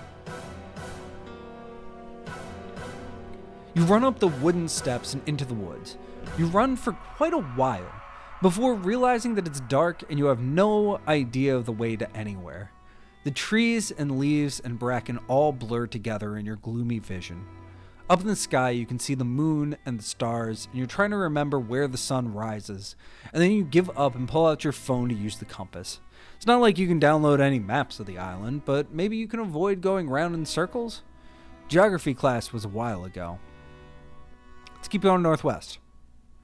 While trudging through leaves and sticks, you step on a leaf that sounds different. Looking down, you retrieve a small white scrap of paper.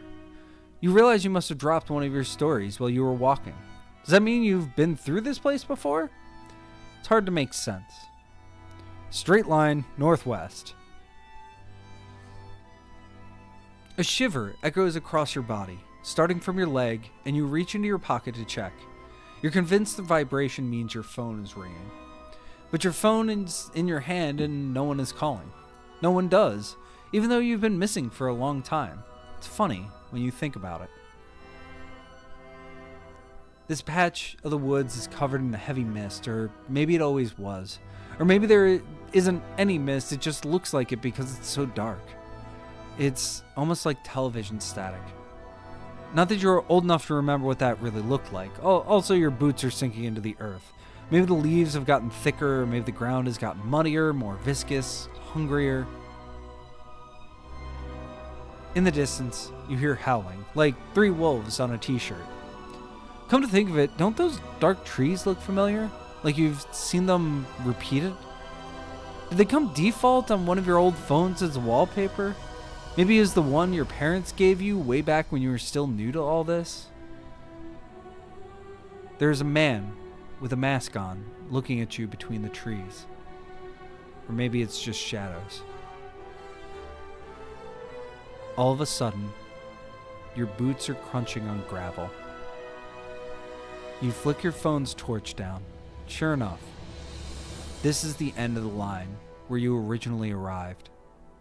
The rusted train track and lone bumper seem strange in darkness, like they or you aren't supposed to be there. The train left a long time ago, but maybe one will be along eventually. Is it worth waiting?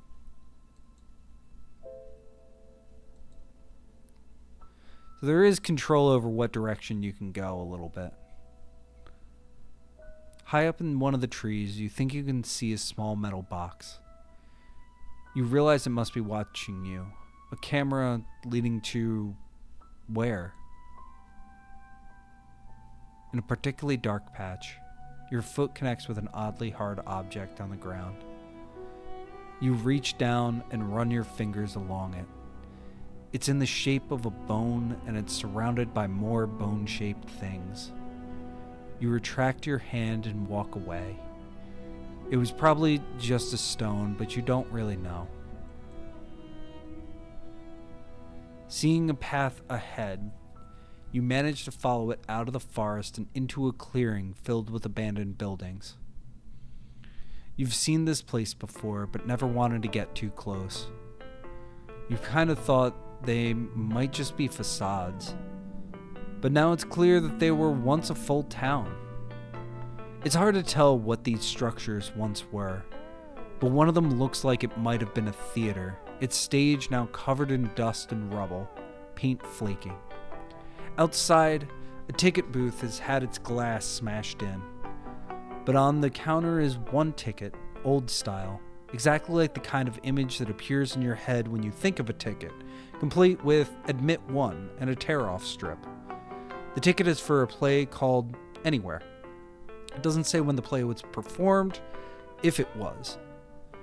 On the street is a manhole cover and a trail leading out to the west, according to the phone. So I went west. Scattered across the landscape is a pile of stones which might be the ruins of a castle, or multiple castles, or just random debris. I'm going to keep going west. You come across a crumbling central square. These buildings look as old and wizened as the castle, but shapes of their interiors seem more familiar to your day-to-day life. A coffee shop, a nightclub, a clothing shop. It's not obvious why the space is abandoned, but there are odd circular scorch marks on the walls. You hope it's not really irradiated. To the west, you see a bright light in the air. Keeping going west, you come to a wide open expanse. There's a jetty, but no boat, and a table, but no picnic. To the west, the light is getting really bright. I'm going to go to the northwest. So it is getting dimmer and dimmer.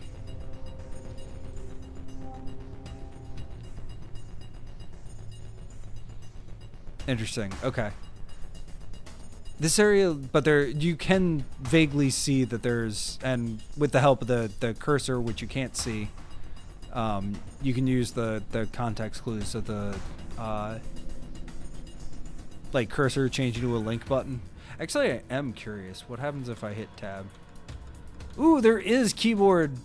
There is keyboard. Nice. Good work.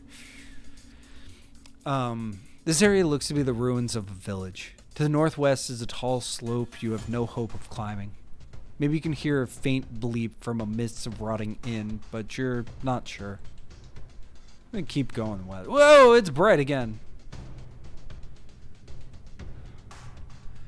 You arrive on a beach with a lighthouse still standing tall. Its cold glow has been calling to you. You stare at the tower, its striped shape and its brilliant bulb, a miniature sun, which lights up the beach and casts strange shadows. You move in closer and touch the door handle. Then you hear movement from behind you. "Don't go in there," calls a voice. You spin around to find a kid sitting on a deck chair by the ocean. Their eyes look like they're still buffering, not moving. "There's no one else on the island," you say. "There isn't anyone. We would have found them. Wouldn't you have tried to find us? Can't be real. I must be hallucinating. It's been so long. I've been in the dark for so long. Please help." That's what I thought, but I guess it's a large island. Are you a goddess, you ask? You're so loud. I'm from another reality. I'm an angel, agent, or was. A demon tricked me and now I'm trapped on this beach. Did it happen to you too? Not exactly. I came to this island on a train and stayed with a friend I made while on that journey. Although maybe it's similar now that I think about it. We had a fight, and now I don't know what to do. It all feels so strange. Like you're being tested? Maybe. You come closer and perch on the other deck chair. It's a beautiful night. It's not nighttime. Look up at the sky, and it's an eclipse. You look up, and sure enough, what you thought it was the moon is actually, well, the moon blocking out the sun. It's beautiful, too. But beautiful in the same way as a well-made horror story. It's not meant to be like this. Why can't I go into the lighthouse, you ask? Is that where you've buried your ex-wives? You can't. It's not possible. How long have you been on this beach? Sorry, is it okay if I keep asking questions? It's been a while. Keep asking. Hasn't it occurred to you to try to escape? Of course it has. Not at first. At first all I cared about was revenge, but eventually I knew they weren't coming back, or if they were, it wasn't worth the energy. So I gave up. I resigned myself. This is my life. This is my beach. It's what I'm meant to protect. It's what I deserve. Heaven, in a way. No other people. You're silent for a while, watching the waves. They seem more violent this side of the island. It's funny how different it is to the cove with the searing artificial light of the beacon. All that effort you and Io put into maintaining your campfire, and the whole time you could have just walked to this beach and let the light wash over you. And this kid's just been sitting there without anyone with whom they can trade stories. Are you bored? You ask all of a sudden. Yeah, I really am. Do you want to run away? You're smiling. But where would we go? You tilt your head out at the direction you've been looking this whole time. It's got to be a whole world out across the ocean. Me and Io have been gathering sticks to use as firewood. I'm sure we could fell a few trees and build a boat. There'll be instructions on the internet. We could be pirates anywhere. Wait, you have a phone? Yeah, don't think I would have found my way around without it. Maybe it's odd now that I think about it. Do you think it's odd?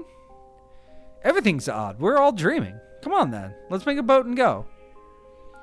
As it turns out, it takes a while to put a boat together. You work in shifts, taking lengthy breaks. You've got all the time in the world, after all. After a few weeks, it's starting to look shipshape. Maybe it'll all fall apart once it hits the water, but for now, you're proud. You're a little concerned the kid doesn't seem to eat or do anything bodily. But you're not about to ask if they're secretly a robot. That doesn't stop them from asking you questions.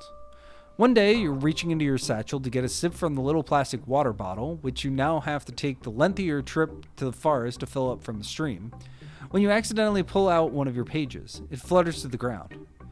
They stare. What's that? Is it yours? They pick it up and scan it.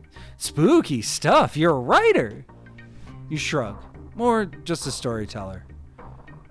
I used to tell stories to Io. They got kind of fussy about what I could and couldn't tell. I'm glad I left that behind. I don't know. Do you like it? This is really good. You've got a very fresh voice, but with that old school charm. Huh. If we had a way to get in touch with the agency, I'd bet they'd love this stuff. You really think so? Well, I have a phone. They take it off you and dial up a number as if it's automatic. After a short conversation, they hang up, a grave smile on their face. Okay, they're going to give you an audition, but things have changed since I left. They can't extract us remotely. I've been told to tell you that there's a Mindom in the lighthouse. Swallow it, and you'll be back in HQ. But there's only one, so only you can make it back. Oh, well, that's okay. You take the mine thing, and I'll finish out the boat. I don't care where I end up at this point, but you deserve a life.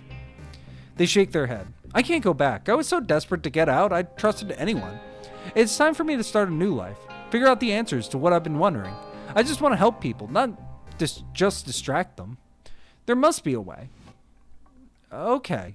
I'll have to think about it. But I'll help you finish the boat first if I'm allowed to wait. No matter what happens now, don't be alone. The two of you work mostly in silence over the next few weeks, but unlike usual, it's not an uncomfortable silence. You're content. And then the boat is ready. It's time to go. You can leave the kid with your phone so they can find the answers to any questions they might have about how to pilot a boat or what the customs are in any strange land that they might find themselves. Then you wave them off. Bon voyage, you cheer as they hoist anchor. See you on the other side. Once the craft has gone over the horizon, you are ready to open the door to the lighthouse. The lighthouse door opens, and you step inside. On one side, there's a velvet-covered stage. On the other, there's a wrought iron staircase. The shelves are empty and dusty, but you notice two objects there. A small gray pill and a slightly larger triangular cyan stone which glimmers, almost as if you could look through it. Next to the pill is a sign which reads, "In case of emergency." And next to the stone is a glass of water. You figured this is an emergency, but which should you take?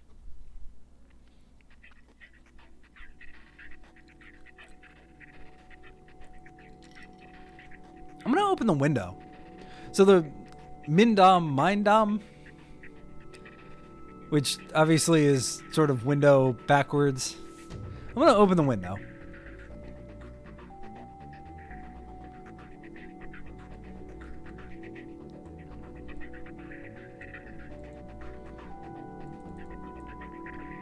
Oh no, something happened. Hey Elena, sorry, you said you like the name Sylvie now, right? You've actually been with us in the real world for a few months now, so I'm glad we finally got to tell your story. I've done justice to it, and I hope it's not all fun and games out here in reality, but I'm glad you're here and I think it's better than the alternative. Unfortunately, we really got to go to bed now, so we can't add too much detail, but you know, tomorrow we'll play a game, and we'll get to find out what people thought of this one. Huzzah! So I wonder if that's the end, or if that's a bug. So this is definitely Decker. So I'm actually intrigued. Purge volatiles? Interesting. So this is actually Decker. That's interesting. I'm really fascinated by Decker. I might look into it for other personal things. But the fact that we got like the Decker menu bar makes me think that maybe it's a bug, or maybe it's just like something not completed. It's kind of a bummer. Can I go to previous? Can I go to previous? Okay. Take the Mindom. See you next year. Okay. Well, that was The Line in the Sand by Coral Nulla. That was super interesting. There's a lot of cool thoughts going into that. I really liked, and of course I'm like a huge sucker for the interface. I'm actually really fascinated by how it's similar and different to HyperCard, but that's all weird technical stuff. From a more practical perspective, I'm interested in how they came up with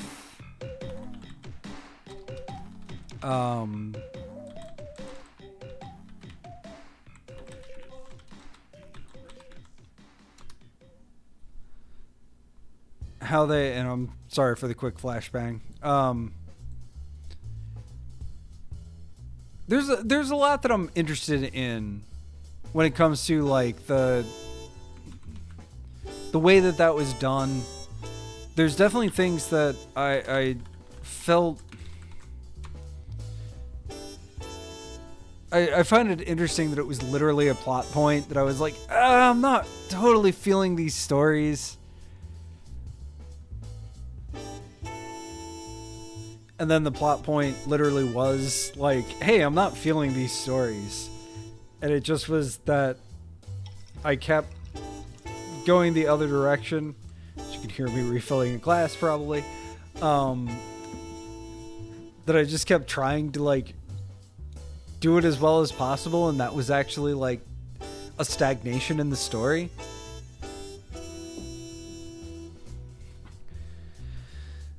So there's a lot that I find really deeply interesting about that. That was really cool. I am bummed that the end of it didn't seem finished.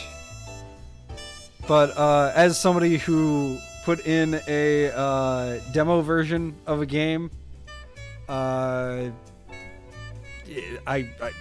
no, we're all there. Stuff happens. So that was really cool. I really appreciate that. Let's check out another game. Let's see what's up.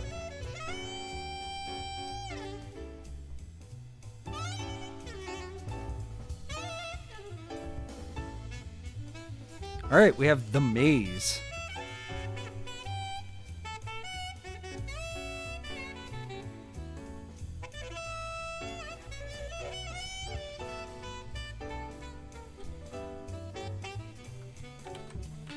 And The Maze, once I center it,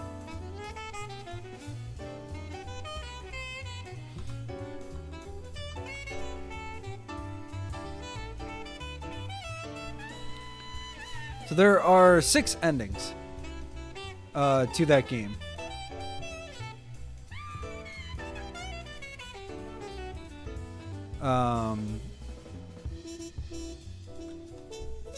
So there's a lot in that. That's really cool. So The Maze is by a person. Just want to make sure the names are right. Yep, okay. The Maze is by Color Blooms.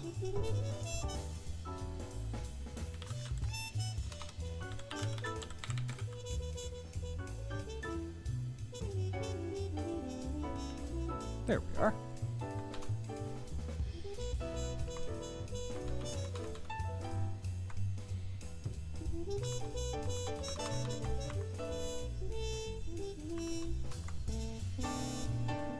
Look at that.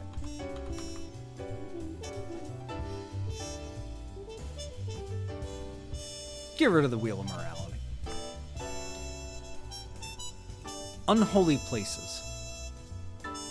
If it had not been the wolves, it would have been the cold or the hunger. If it had not been now, it would have been a week or a year later. You have always been at the bottom of these steps, before this cathedral, in these woods on just such a cloudless night, with the same moon that has watched you every moment of your existence, lighting a soft way to the brass door. Are you now in any pain? When the teeth sheared your ankle, when the horse buckled and collapsed like a bassinet, when the pine needles took passes at your face, your arm, had you quite forgotten what pain was? Stick to the facts. The wind is high and beautiful. You will freeze to death, or you will bleed out, or the wolves will take you, if you remain. And what frightens you so about the cathedral? It's old. It's falling apart. You held your father to your chest as he died. Rise, girl. There's nowhere but within. Take my chances with the wolves. It might be in an hour. It might be the next morning. Sooner or later, the wolves get you. It's horrible, of course, but such material facts no longer concern you. Okay, well fine, then I'll climb the stairs. But steady. There is no railing to shore your climb, and time and ice have been made a mountainside of the steps. Keep your bearing low, your steps slight. Lean into the wind. You have heard it in the Alps outside your uncle's cabin, in every one of your dreams.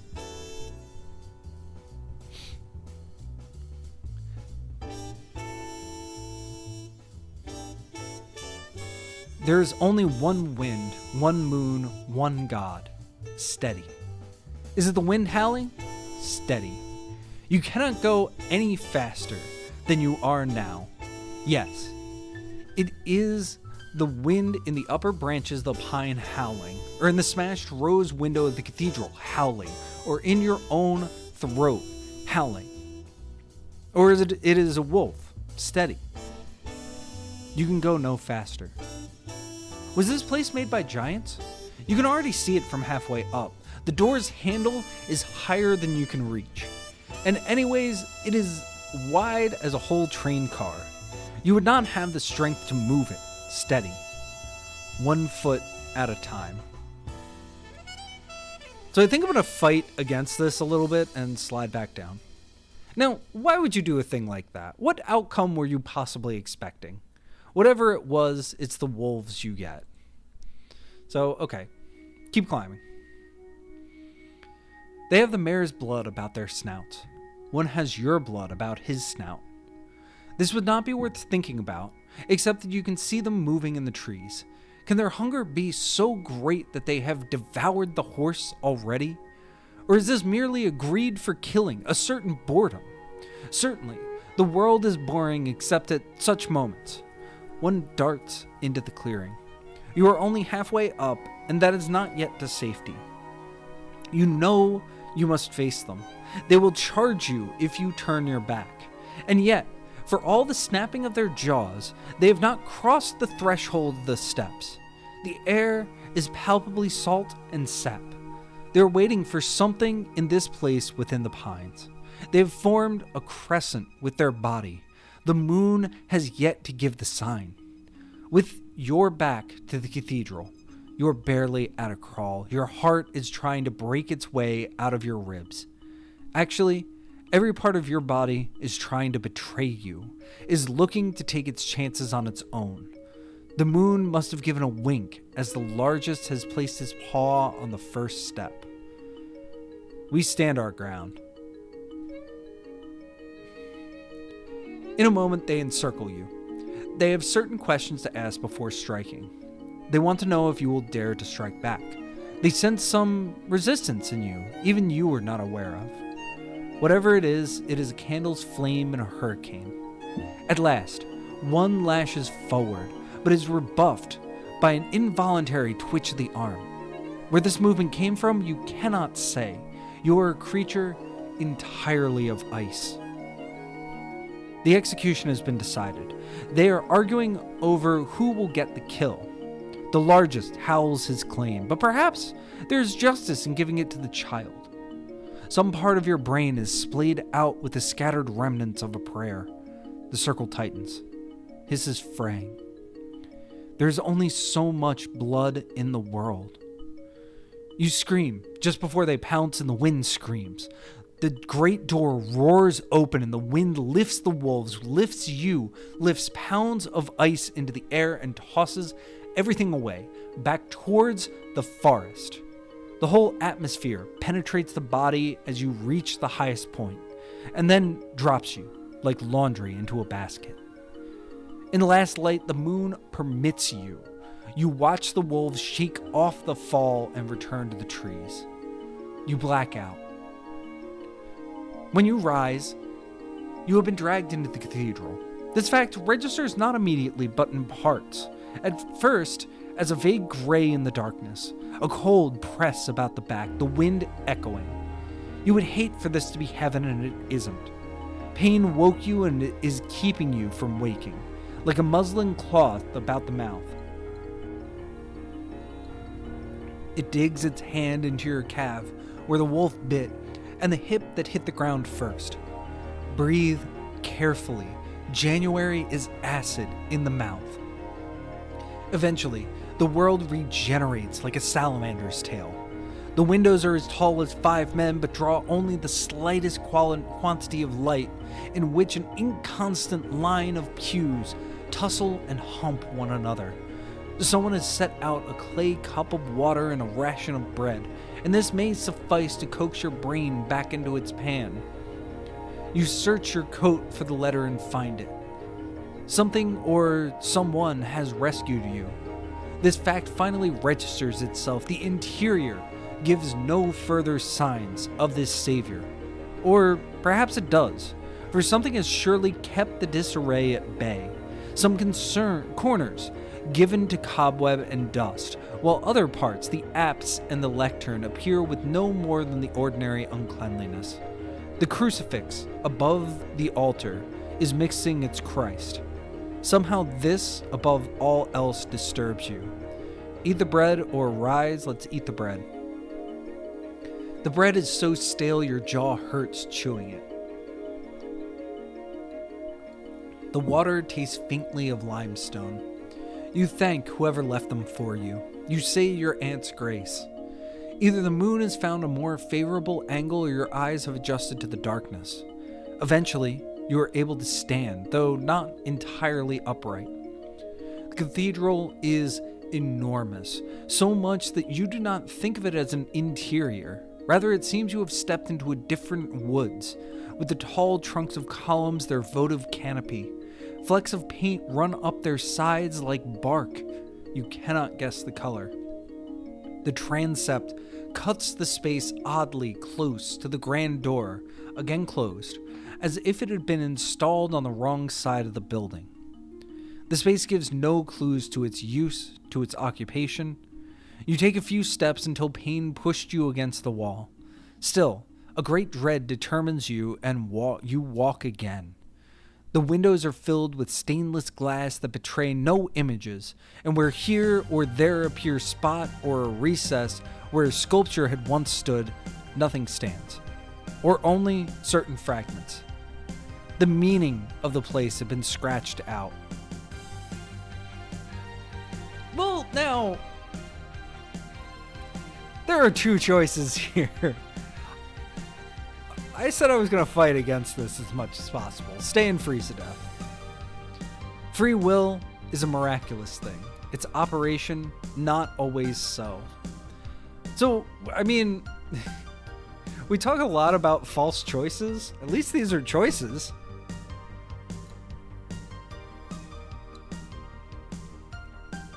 I appreciate being shamed. So let's get back to that point. Climb the stairs. Keep climbing. Stand your ground. Black out. Eat the bread. Approach the altar. Approach the altar.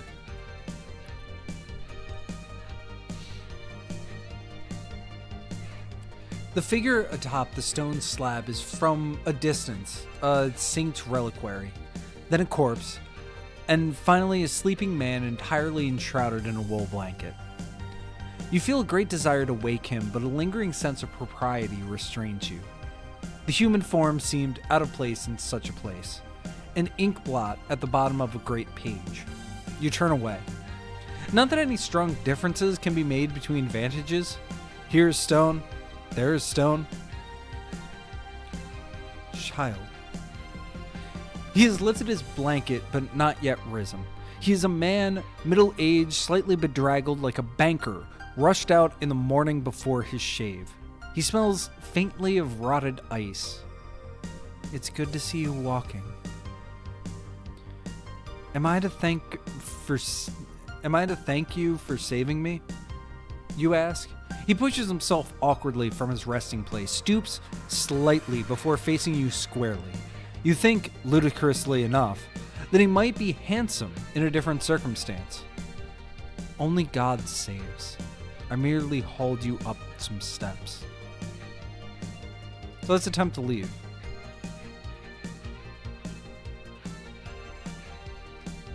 I'm interested in why you would give these like instant death choices.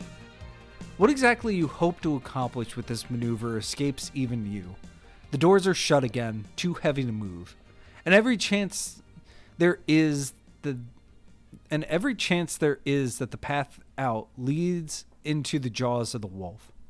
Best to explain yourself to the gentleman, strange though he may be, and find some aid in your quest. Fine. In the morning, I shall be leaving for Vienna. Would you be able to direct me? Or at least as to the direction. Really, some part of your soul wants to leave immediately, but you think of the wolves and know you will need daylight. It is difficult to make out his expression in the gloom. Perhaps he is like a child when his favored nanny announces her departure. You suffered no incidental injury. I'm no apothecarist, and this is no hospital. Yet time at least shall mend. He takes your forefinger in his hand, and you do not resist this. His hand feels too much like your father's. Once, this place had a reputation for miracles of healing. Every princeling with so much as a stutter came to be baptized, to be prayed over, to kiss the shriveled foot of some saint or other. One can hope the spiders have captured something of that godliness. Certainly all the saints are fled. He releases and turns to the knave, pauses a moment, and continues over his shoulder. What brought you to such a remote place? There are good, safe roads. Good, but long. I have a tight deadline. I'm needed in Vienna midday tomorrow. He gives you a look of genuine concern. Already impossible, I'm afraid, even if you left this moment. Even if you walked infallibly to your destination. Even should you hire a carriage the moment you leave the woods. Of course, you knew all this already, but had not permitted yourself to think it. Hearing it aloud, it comes as a relief, and that relief is terrible. What is the source of your haste? You hesitate a moment. The cold holds its hand around your throat, muffling your speech. Yet, what would the harm be in this stranger knowing? An ultimatum. I have been engaged to a man in Vienna for the past 2 years, the consummation thereof being postponed for reasons of my father's illness. The gentleman grew impatient. Lately I have received a letter setting forth a date by which I am to make my appearance, otherwise the marriage would be called off. The letter itself had been delayed by 2 months, leaving scarcely a moment to hang up my mourning clothes before flying to Vienna. It is a Christian man, he said bitterly, who would deal with his wife with such patience. One may assume an attractive fellow as well who would be permitted such demands. You realize you have never spoken, even to your dearest friend, about your feelings. You do not know quite what you will say.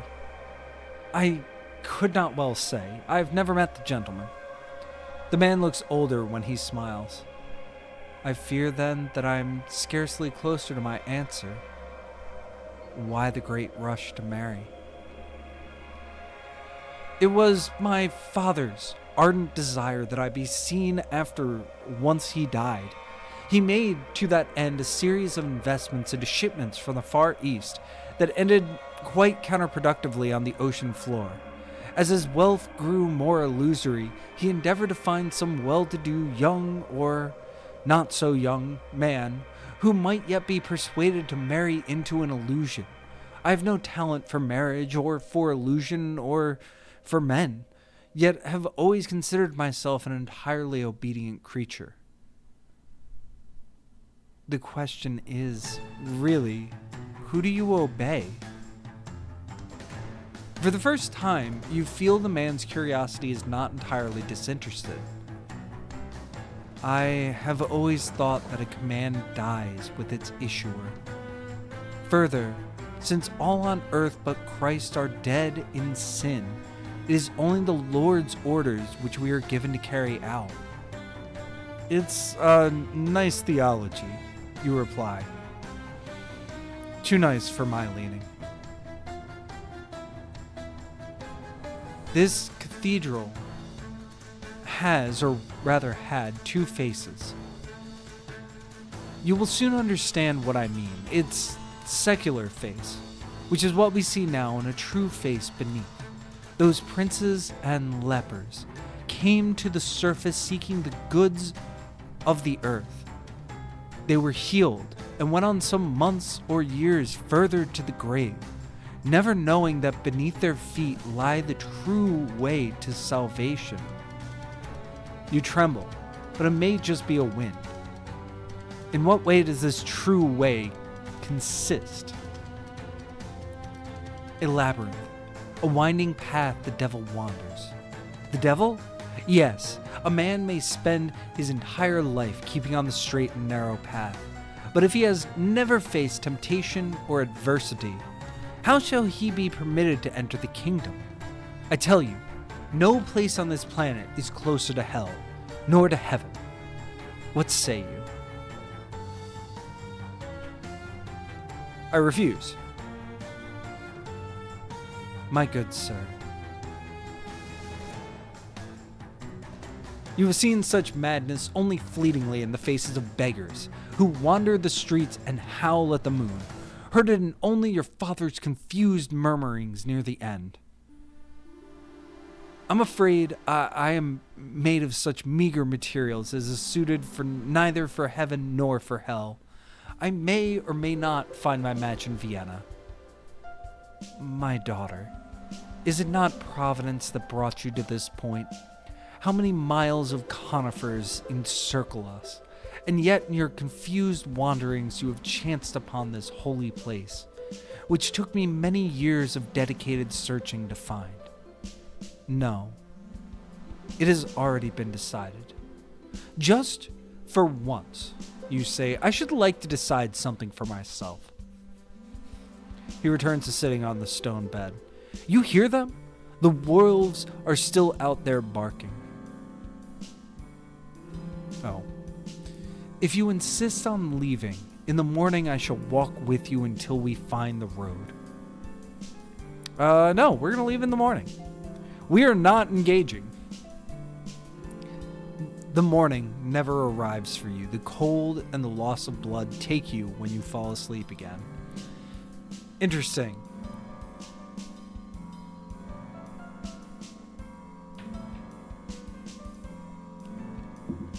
To visibly say, I would like to have some kind of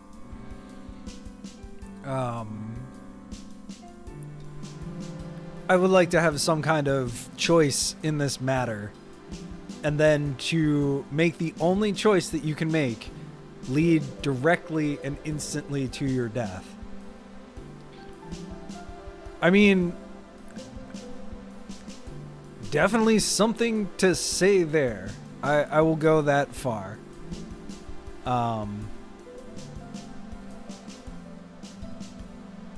There are themes here. So if we just ask the man for help, skips that thing. Okay.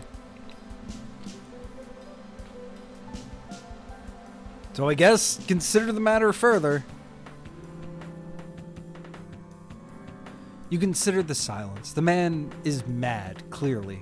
If one could really find paradise here or be healed of sickness, it would never have been permitted to come to ruin. Yet, too, had you not always dreamt of such a crucial moment as this? And he is right, at least, about this much. It is not the time to be gallivanting off. Not in this body, not in these woods.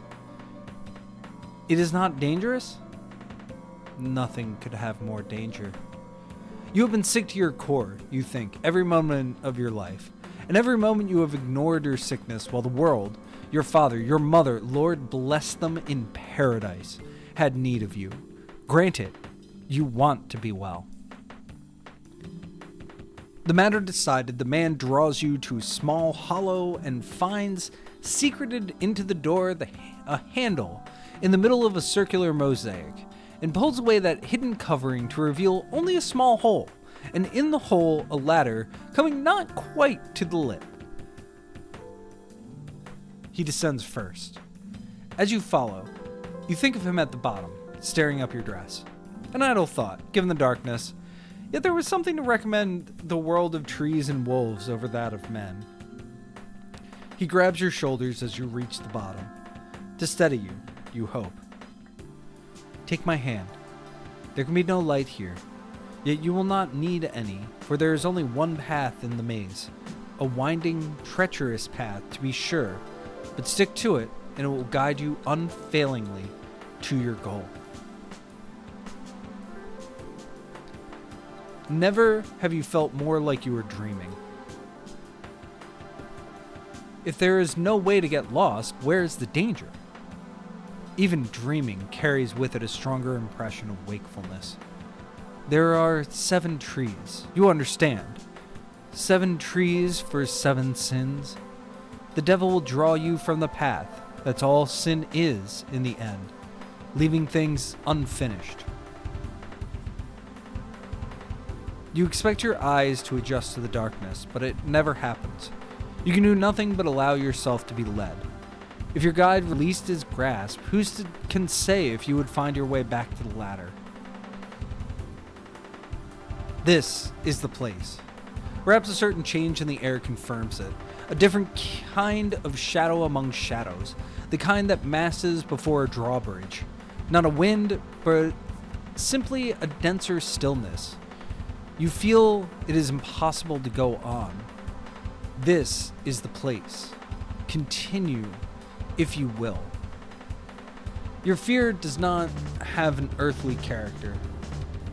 It is not a fear given to schedules or quantities, but this is the only language you have ever had to express it. Will I be finished quite by morning? Do not count the hours. You will get them wrong.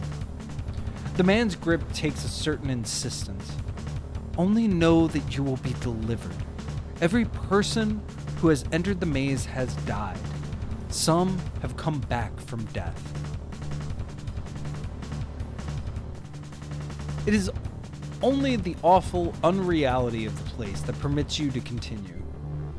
He releases his grasp as he pulls you forward. Checks that you have made contact with the wall. It is knotted, almost bark-like. Spongy here, sheer there. A faint scent of fishy decay strikes the nostril. You have been once to a port. You lost a white cap to the waves. Your mother starved you for a week. He is quite elsewhere, on a different planet perhaps, and there is nowhere to go but forward. You walk a few steps in, pulled more by your fingers exploring the wall than your legs. The path is uneven in its width, just wider than your arm span at its mouth, but narrowing quickly to shoulder width. Just as you fear, you will have to turn sideways and walk like a crab. It opens again. In its undulations, you imagine progressing down a serpent's belly. Some minor bolus it is not even aware of having swallowed. For the first half minute, the relative smoothness of the surface underscores this impression. There's an oiliness to the wall, the sense of a million fingers having tried the path before. Yet this impression too fades. The wall roughens. You imagine spirits falling back like the white petals of an autumn rose tumbling to the soil. You cannot describe the intervening time even as an experience. You're unequally steeled for this groping in the darkness. All those nights of your childhood sleeping in your grandmother's room, listening to the hints of her own death pulling in the dark. The man's dire pronouncements, too, tear away. The outer shell of some rotten fruit. It is only stone and shadow and time, the labyrinth. A carnival construction in a dilapidated house, an amusement to frighten children. Can you say that you are even bored by it?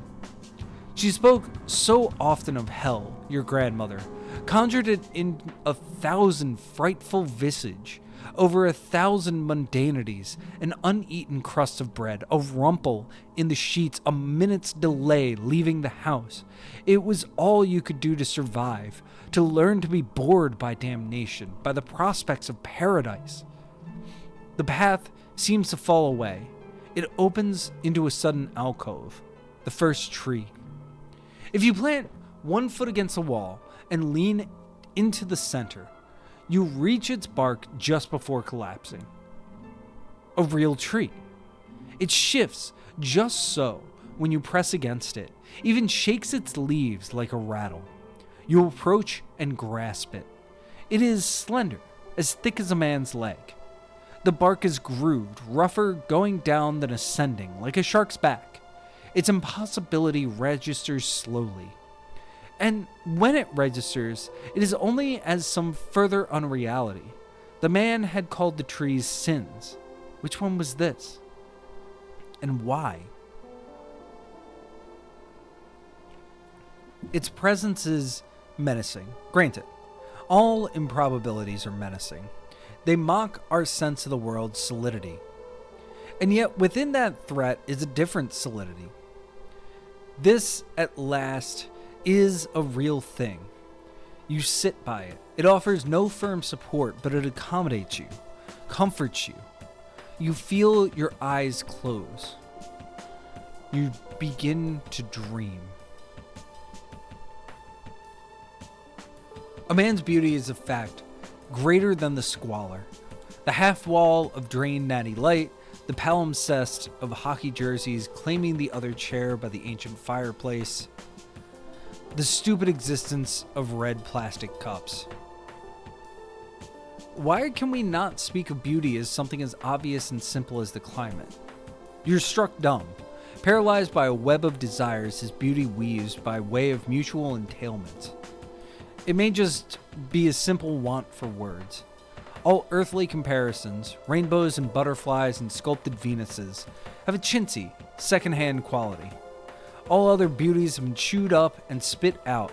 So much grassy cud. He is single, as far as you know. He has always been so. His beauty, therefore, may be something like a private color, a pitch audible only to certain species of vampire bats.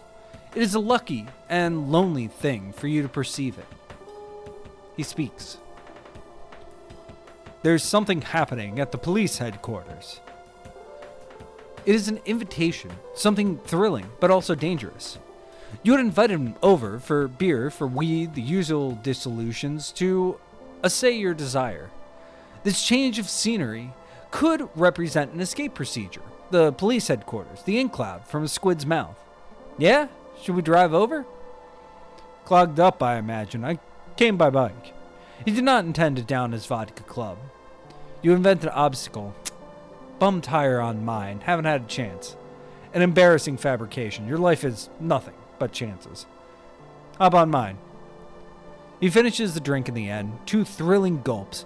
Pulls you from the bear trap of a lounge chair. Positions you at the rear to the private torments of discretion.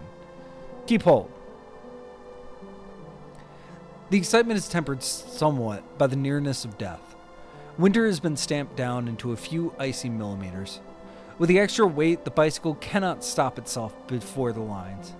Down one hill, it careens clear into an intersection, is struck by a Tacoma. The bike buckles, suplexes you into the asphalt, rips your jeans, bloodies your knees, your hands, your face. He kicks you on the way down, extracts himself quickly. The driver flicks her hazards, leaps out into a concern that becomes fury when she finds you alive. He rights you, flips her off, shoulders her scorn, drags the half-bent X-vehicle to the curb. Perhaps we should walk, he offers as he chains the remnants to a park fence. The truck drives off. The cold smarts your scrapes, fills you with a distant scent of juniper. He takes your palm in his hands, works the bleeding with the back of his sleeve, attends to your face. You seem to be filled with some kind of jelly, entirely receptive. Shit, sorry. The city needs to fucking do something about the streets. You have never been more glad for municipal incompetence. You see it from blocks out. The headquarters are on fire. You hear sirens. They seem somehow to be coming from the smoke. Thick, black, acrid, tinged with colored lighting, and occasionally bursting with what you realize to be fireworks. As he predicted, the streets soon choke with cars, most empty, sprawled out on the street as if parking regulations were a matter for some other civilization. There wouldn't even have been space for a bicycle, as at points the cars come 4 to abreast, claiming both sidewalks. You take his shoulder as the path narrows. He puts one hand around yours. In the 2 or 3 blocks before the fire, the cars become platforms for onlookers. Families take position on their own dashboards. Pedestrians hunt for a spot to see the blaze. The barricade of cars has kept the fire trucks from closing in. Police officers man a loudspeaker, call again and again for citizens to return to their cars and to clear a path. Down one street, the city's entire fleet of tow trucks chips away at an improvised wall of sport utility vehicles. Only the path directly before the burning building is free of cars, the great heat buffeting the onlookers back. Beautiful. You hadn't properly noticed him drawing you to him. First one hand, then the other, forming a half embrace. He tightens you as you stop before the last line of cars. His face is that of a Portuguese peasant before a sun stopped dead and black in the sky. There's something sacred to the perimeter only a couple cops dare trod. He nestles you into a muscle car's wing mirror, his eyes pond-like, colored with reflected want. He puts first a hand to your hand, then his nose to your nose, his lips to yours. The world is falling apart. What of it?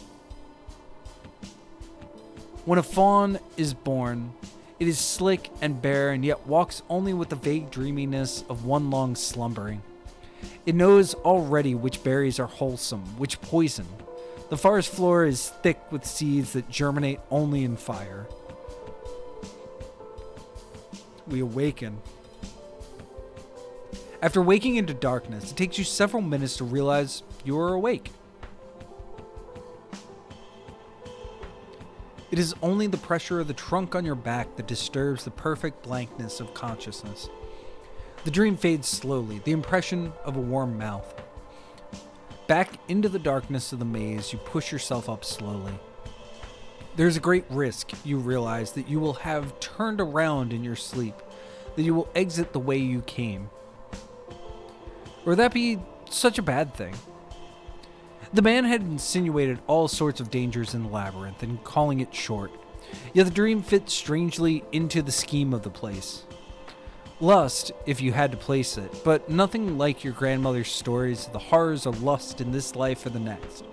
The face peeling off with syphilis, the womb filling like a stinking dinghy with blood after an abortion, the sodomite gaping about a dragon's talon. What can you do but press onwards?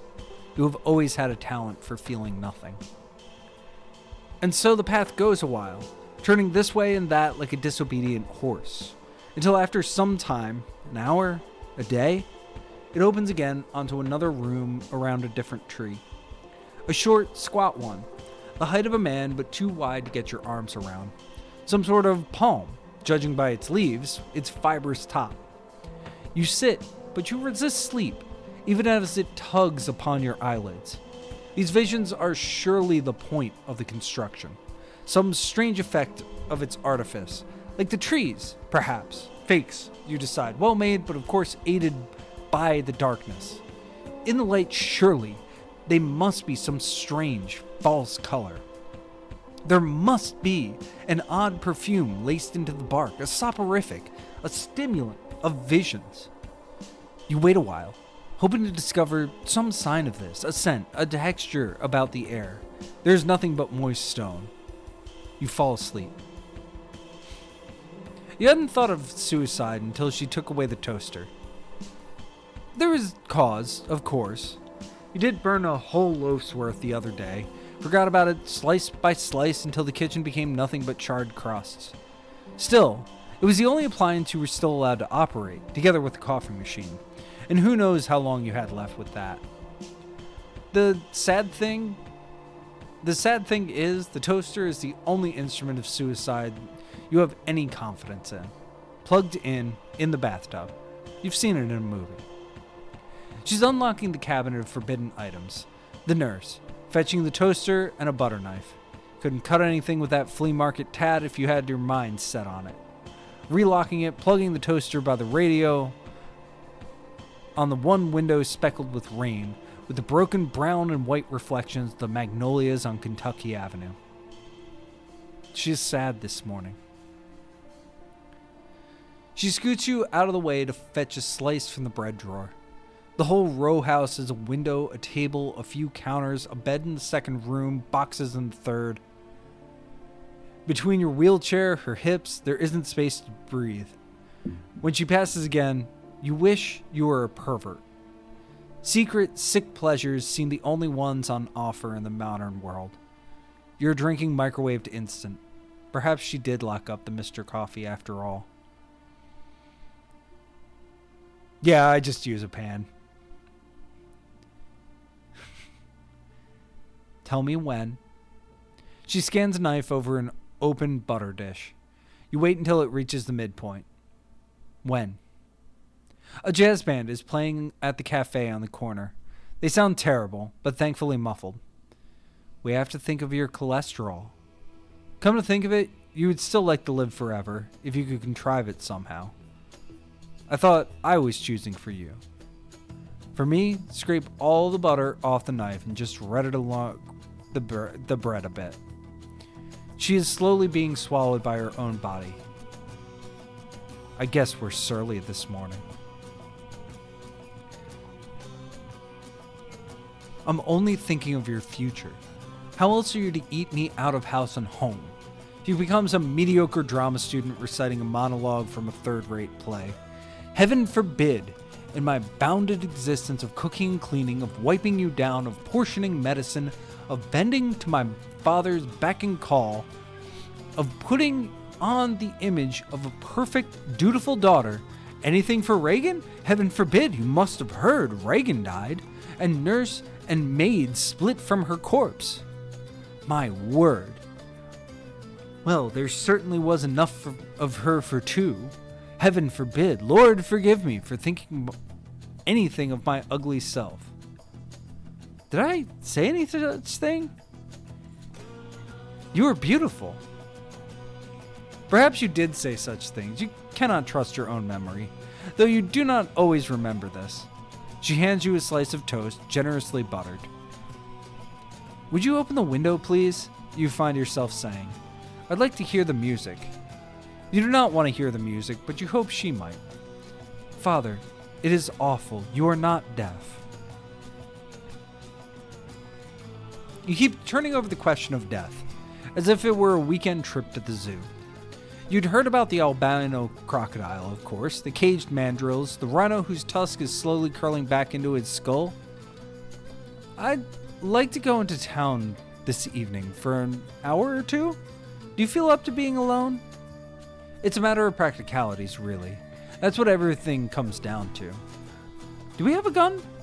She's sniffing at an orchid, even though it's plastic. Of course we don't have a gun. The coffee is undrinkable. She must give you back the machine, at least. Not even in your purse? It's a rough and tumble neighborhood. You've lived here for 50 years. We've never once been robbed. I was raped on the corner of Cedar in a stalled Cadillac. I must have told you, but he moved to San Francisco. You are sure she never told you, or at least not when your memory held. Now perhaps she confesses every little trauma daily, just to see which stick in your head. Okay.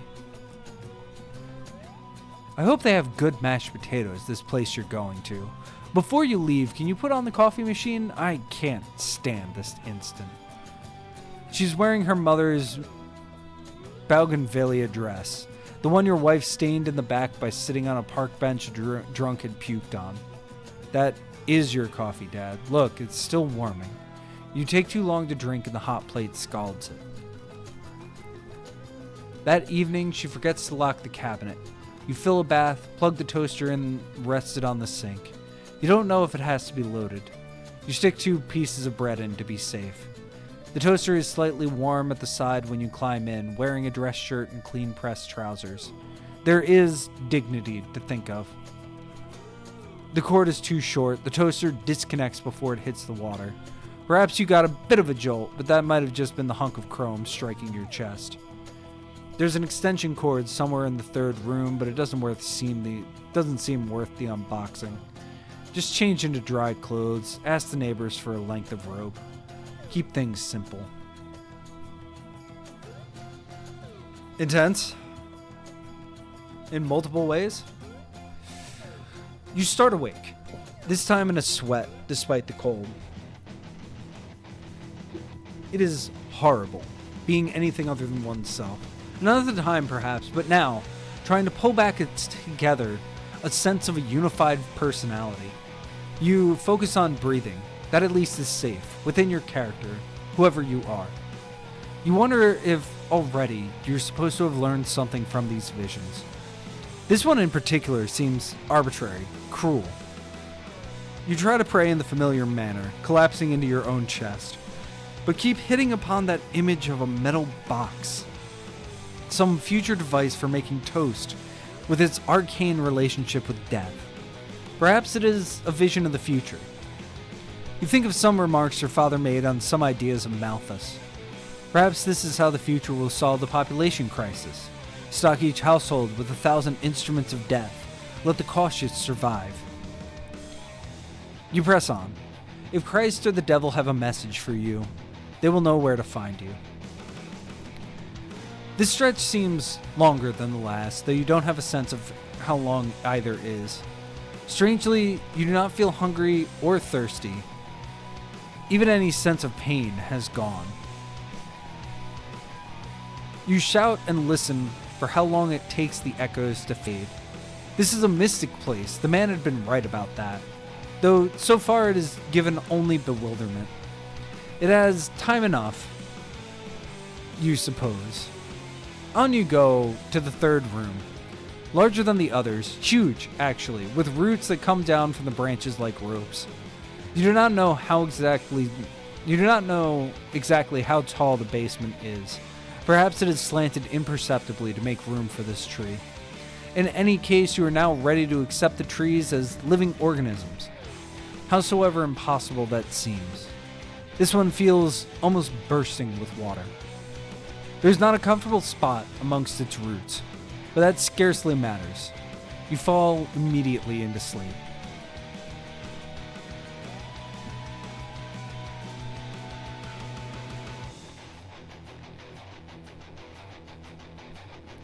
The morning pulls like a trash fire around the edges of your sunglasses. Some night. Heaven knows how you even dragged yourself the block from your bed to the beach. Or why. With your mind more on the mystical connection between breath and stomach, the political concerns of waste management, you can't quite pin it. Beneath the salt, the hummusy smell of a man's sex. Some night. Gulls take a grater to your eardrums with their cries. Won't someone take pity and shoot the damn things? There are a couple hotel plastics of Fireball in your beach bag. Can't hurt. Your body cannot quite distinguish sand and water. Something about temperature, perhaps? Everything moves with a boat-like rocking. The whole earth a brittle leaf on a koi pond. Hey! You rose from the dead. The man from New York. Certain details of last night arranged themselves on the edges of a jigsaw puzzle. Like a zombie, darling. Like a zombie. He insinuates himself beside you. I suppose I have you to thank for airlifting me home? He puts a thumb on your chin. God, you really might hurl. Don't mention it. The party was a sad affair without you. The entire planet reappears a meter to the left. I hope you rewarded yourself. He drops next to you. Heavenly hosts protect you. Just as I was leaving, we were discussing a very interesting subject. You have always used insobriety to carefully manage your awareness of physical reality, to see things from their most flattering angle. Me, I hope. He kisses your cheek and is like a length of seaweed washing up onto a shore.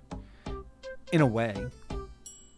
A boombox dopplers from right to left on the shoulders of a skateboarder playing Metallica.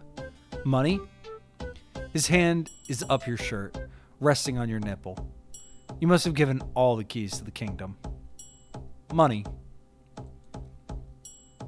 When he pulls onto you, you are a penguin in the mouth of an elephant seal. The general outline of the scheme arrives in a sudden waft of garbage. It's a wonderful institution, the lottery, one of the few engines of upward mobility that still works in this country. It occurs to you that you could spend the remainder of your life lying in just this position. Come on, mate. No time like the present. You consent to being lifted to your feet. Or rather, your consent is implied by some primordial agreement with a world that will never be renegotiated. It isn't the same world standing as it is lying down. The palm trees are all crooked. You walk like some newborn bird as his hold turns from tenderness to annoyance. It's just at the end of this street. You scope out all of the trash cans in a 100-meter radius by the convenience store. The man from New York buys 20 scratch-off tickets, places them one by one in your palm. You do not have to fake the tremble. The half-functioning air condition expresses itself in a pebbling of sweat on your upper arms. The world is the sum of a billion years of half-brained ideas. This one. Pictures of race cars line the edges of tickets. You prepare yourself for anger, for this sudden, icy moment of disappointment. You start everything from a position of falsehood. That way there's always an escape plan. He scratches off the positions with a pocket knife. You do not know what the numbers mean, but they excite him. Holy fuck, you were right. That's some Nostradamus shit. You throw up into a trash can. Some Nostradamus shit. Who's there, speaking into your brain? Satan, the voice announces himself. You're back in the darkness of the maze. It has not changed its quality. Satan? You want to question him over this strange temptation, but certain notions of your grandmother intercept the interrogation. Evil is nothing. You cannot see it. It is a lonely journey. Perhaps he is, again, a serpent among branches. A lonely journey, he insists, and not half over. He's right, of course. You have no one to accompany you these last years but griefs and visions and animals. It is difficult even to speak in the strange atmosphere of this cellar. Have you come to tempt me? There is an ancient sadness to his voice. Our own minds tempt us. Something in how we're made I've never understood. May I walk with you a ways? You have never had more than a glass of wine, but you stand with the shadow hangover of the dream. What use will it be either to accept or refuse? So to break just for a second, speaking of not having any choice whatsoever,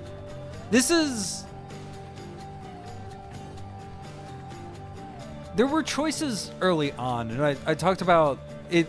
Literally explicitly said, like, it almost like lampshaded itself. Not really, because I think it's trying to say something.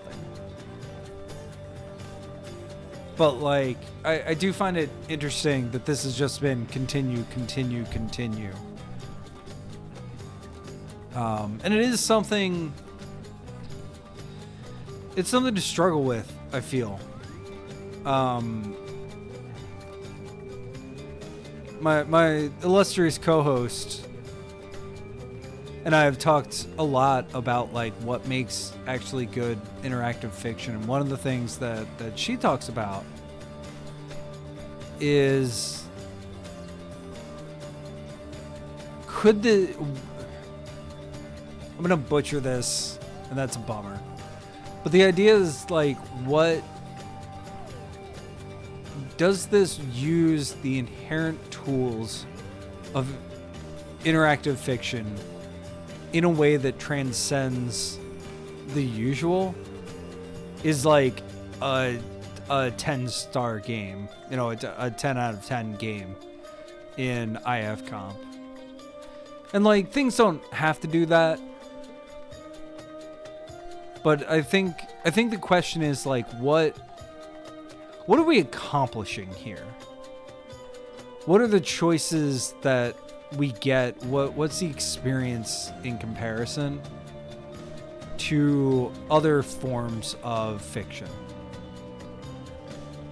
And like you can debate what the like choices are, but even putting it in a way that like you could see those things in a different order, I think would have been valuable.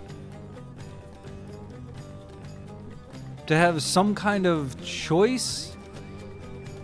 And then if you played it again, it would reinforce that idea that there is no choice. But just to have it be continue, continue, continue, and have that be the verb, rather than any other word on the page, I think is a choice.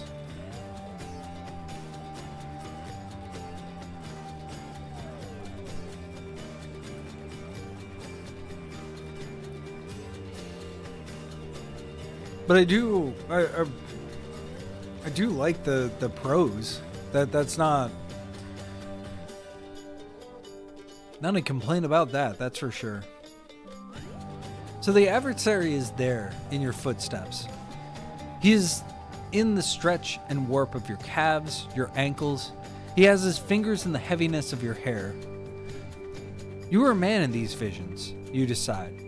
Perhaps a bishop could tell you what that means. Perhaps the devil and his presence is just a mad delusion. It would help you to believe that. It would excuse the comfort you feel. Why so fleetly? He's been silent for minutes. You do not need to explain yourself. What reason had you to remain? Best of Vienna. You have already been too long delayed. When does a woman's soul enter her body? The spirit is indeed a snake pulling about your throat. First, her father holds it. Then he sells it off to her husband. Perhaps, when it dies, if she has not already promised it to her children. A strange creature to tempt. The being that might be the devil is silent for many minutes. This is a long stretch of passage, longer by far than any that have come before. And you never get less clumsy in the dark, never accustom yourself to it, can only proceed by slowly feeling your palms against the wall. Do you think I could be happy in Vienna? Your question goes unanswered until you reach the threshold of the next room. Have you been happy anywhere? The tree is rotten through, just the stump of an old oak. Then what do you think you will find different in Vienna? Your father, you almost answer, will be properly dead. A terrible thought. Put it from mind. We will see if there's anything this dream can teach us. The car slips twice off the road during the commute. You are not hurt. You do not hit anything. The vehicle suffers no damage. It is Thursday, February 3rd. You are 3 years older than you ever thought you would be. The town still thinks it's Christmas. If everyone is very good, perhaps next year Santa will pony up for some snowplows. The key sticks in the lock when you enter the store.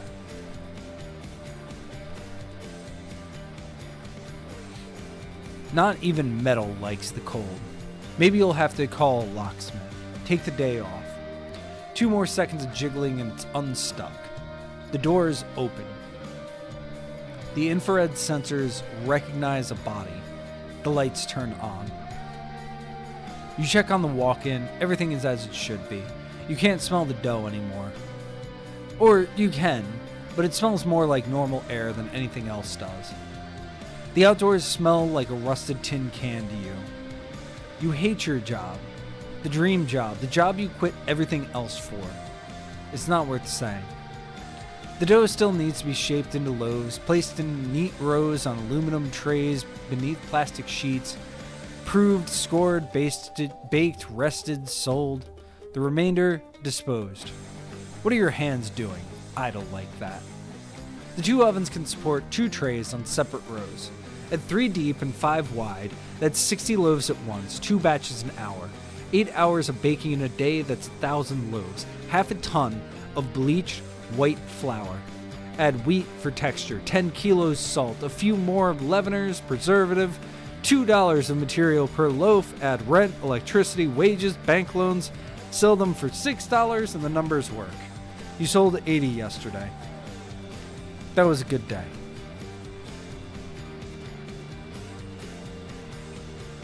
You keep undoing your progress. That's how you make bread. Let the yeast do its work, then knead the air out of it. Things are changing inside the dough at a level you can't see. It's premature to preheat the oven, but you start one anyways. You haven't used the second in months. Afraid of forgetting again, having nothing to sell. Being your own boss is just being a slave to numbers. You like to watch the snow while you work. Can just about see half a window from the kitchen. You'll have to shovel out the sidewalks again, try and clear a parking space or two by the entrance. No point doing it yet, it'll just fill in. Still, sometimes you like to play with your scouring razor. Your scoring razor. Cut something obscene deep into the skin and then reseal the surface. You will waken and wait for Satan to speak with you. How quickly you have become dependent on a demon. But who else has shown the slightest consideration? You would like to be terrified, you think, or anything.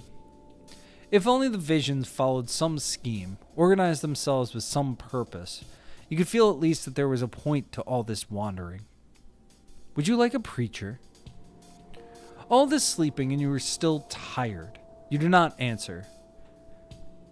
It helps, I think, to have someone on hand to assign a clear moral to everything. To tell us what we are meant to think. I can give it a try. To have your madness interpret itself. Your madness. I'm quite mad enough myself. Thank you very much. It is unbearable to think of the rest of your life unspooling this way. A snail winding its way only to come out into the dark slime. The decay of the earth. Hasn't that been the one constant in your life? A desire to get things over with. To play daughter so perfectly. You are nothing but the role. To dash off to play wife. It strikes you now that there was some method to your grandmother's madness. That it had an intensity and fixity that precluded errancy. Let's strike a deal. There are 3 visions left. You can count, I'm sure. Pick one of them. Just one. Perfectly Christian, isn't it? 3 in 1. This strikes you as a trick, somehow. Yet you have had more than enough of darkness, of perplexity. You want, at last, to be choosing. There are 3 visions. Pick one. Okay, yeah, this is definitely... This is saying something about choice.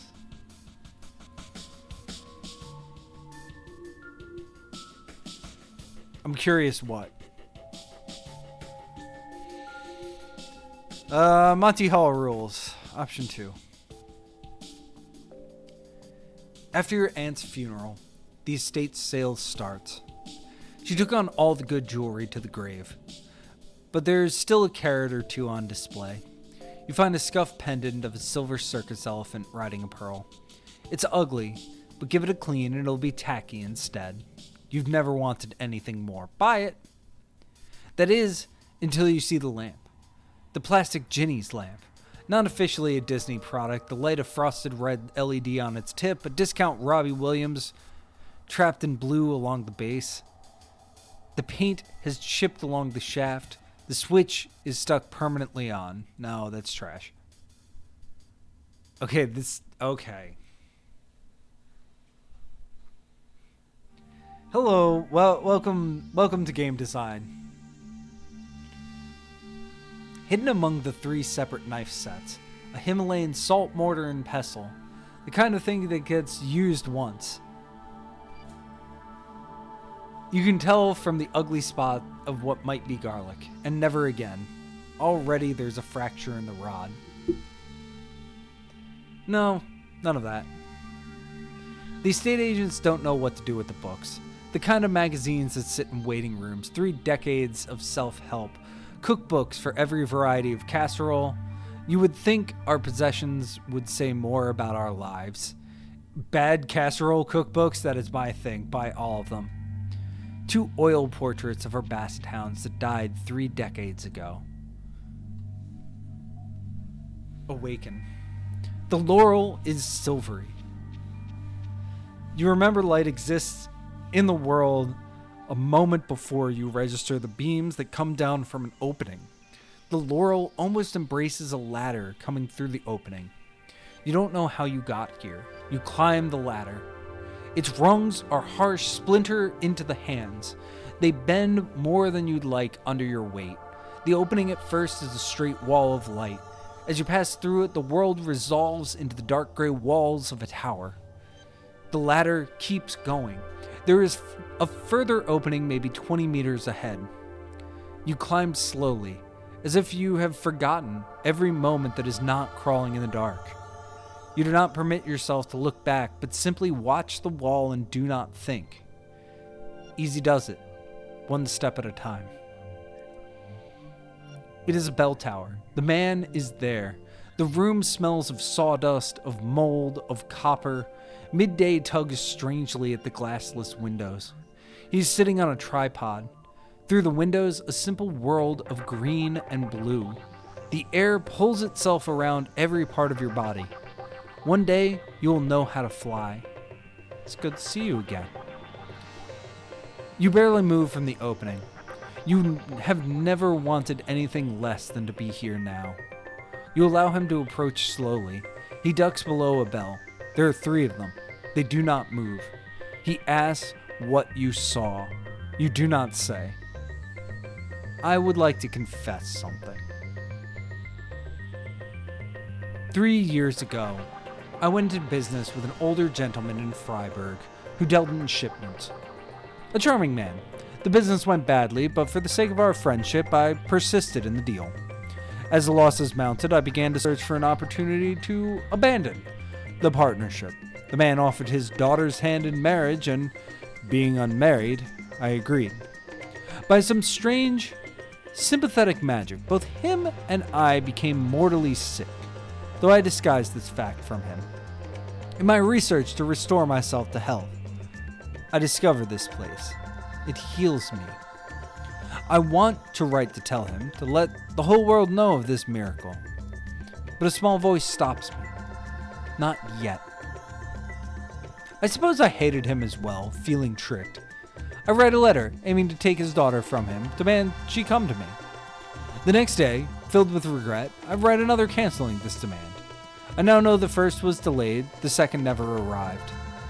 Filled with repentance, I return to the cathedral and discover the labyrinth. So you are the man who has caused me such grief. I believe our meeting is providential, that we were meant to find one another, not as man and wife, but as brother and sister before Christ. There is much that is godly in this place, much to be done to restore it and bring it back into the world. I cannot demand your assistance, but would ask that you remain here a while, to see what I have seen, to come to know this place as perhaps you have already begun to do so. There is a holy madness to his expression. There is lilac in the air. I have still some fortune that was not lost in foolish endeavors. By rights, half of it should belong to you. If you choose to leave, I will give you a letter.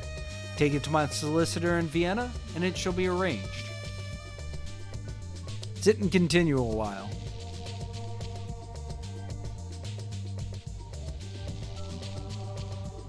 Interesting. Another one. Maybe with a unwritten ending.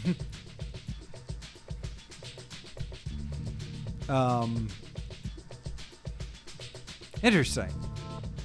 I really liked the prose of that. I liked what it was getting at with the lack of control over it. I wanted it to lean more into that, maybe.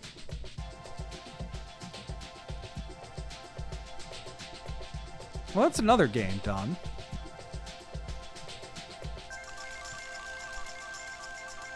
don't know. We still have a lot of games to go. Let's see at least one more. Wheel of Morality. We can always do another stream. No shame. Well, let's see some stuff. Wheel of Morality. Turn, turn, turn. Thrall. Okay. What's a Thrall? This is a Thrall.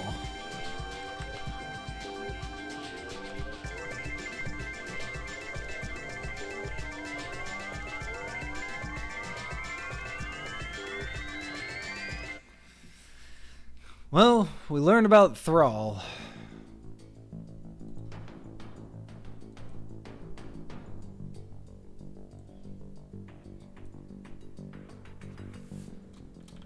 Thrall. Who's Thrall by? Thrall is by a person. Kenderwund.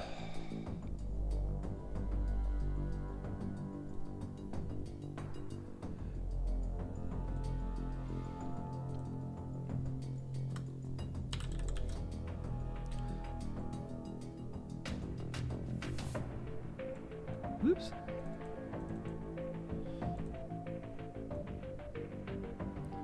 Today we find the shortest name, therefore it's not going to be centered.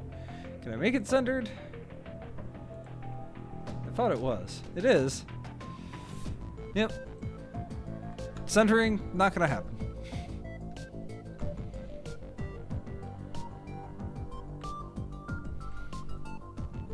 Just scope this real quick. Game contains audio.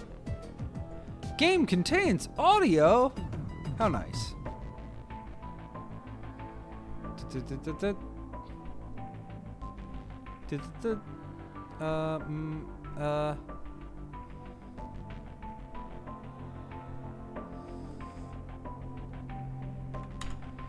Cool.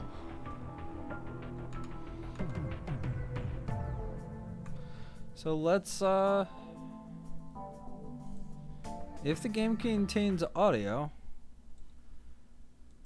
let's quiet our,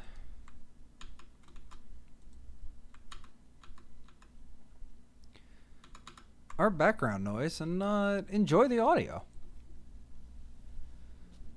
Thrall, a game by KDW. About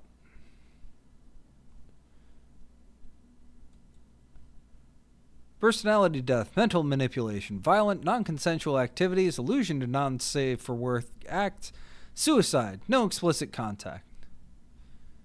Very nice. Credits. Lyrics from some of the songs are in the text. Image, sound, all made by KDW. Let's begin. We're in the Better World shopping mall. 2120X. Hang on a moment. One moment.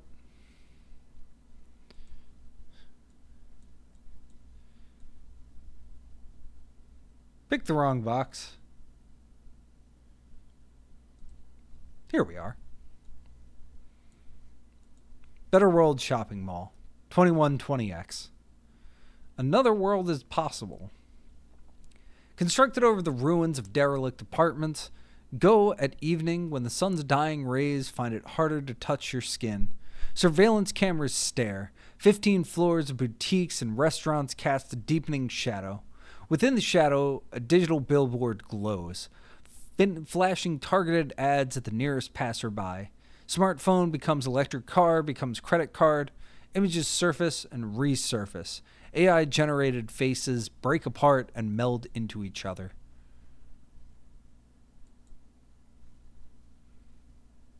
Okay, we have scrolling text speed at the top. Font size 100%. This is all good.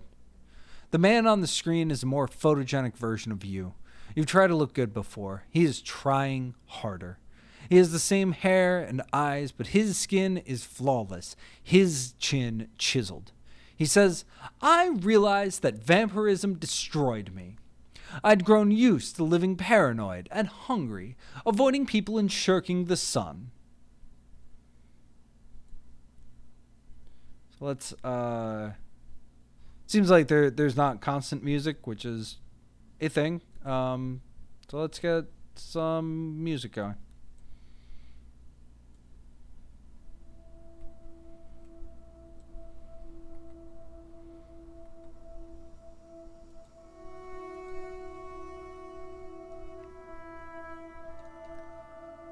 I will hopefully the game will be louder than the as I'm checking everything. Hopefully the game will be louder than the music. I'd grown used to living paranoid and hungry, avoiding people and shirking the sun. I couldn't even think about how much I'd been hurt or how I was hurting others. It was only when I took a step back and assessed the situation that I realized how bad things had gotten. You may not remember what it's like to be happy and healthy, but I promise you it's better than this. Vampirism eats you from the inside out. It destroys you completely. I knew I needed help.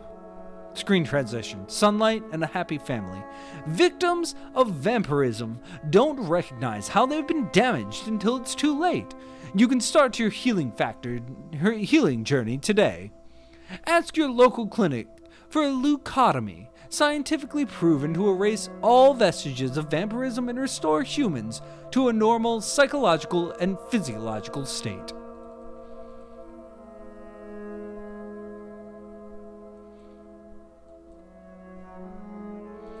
That's interesting that you can't see it on the screen, but the cursor, if you hover over leucotomy, it turns into a cross. It's kind of neat. Screen transition. Earnest medical professional. Please, don't wait. 1 in 5 thralls don't make it to the end of year 1.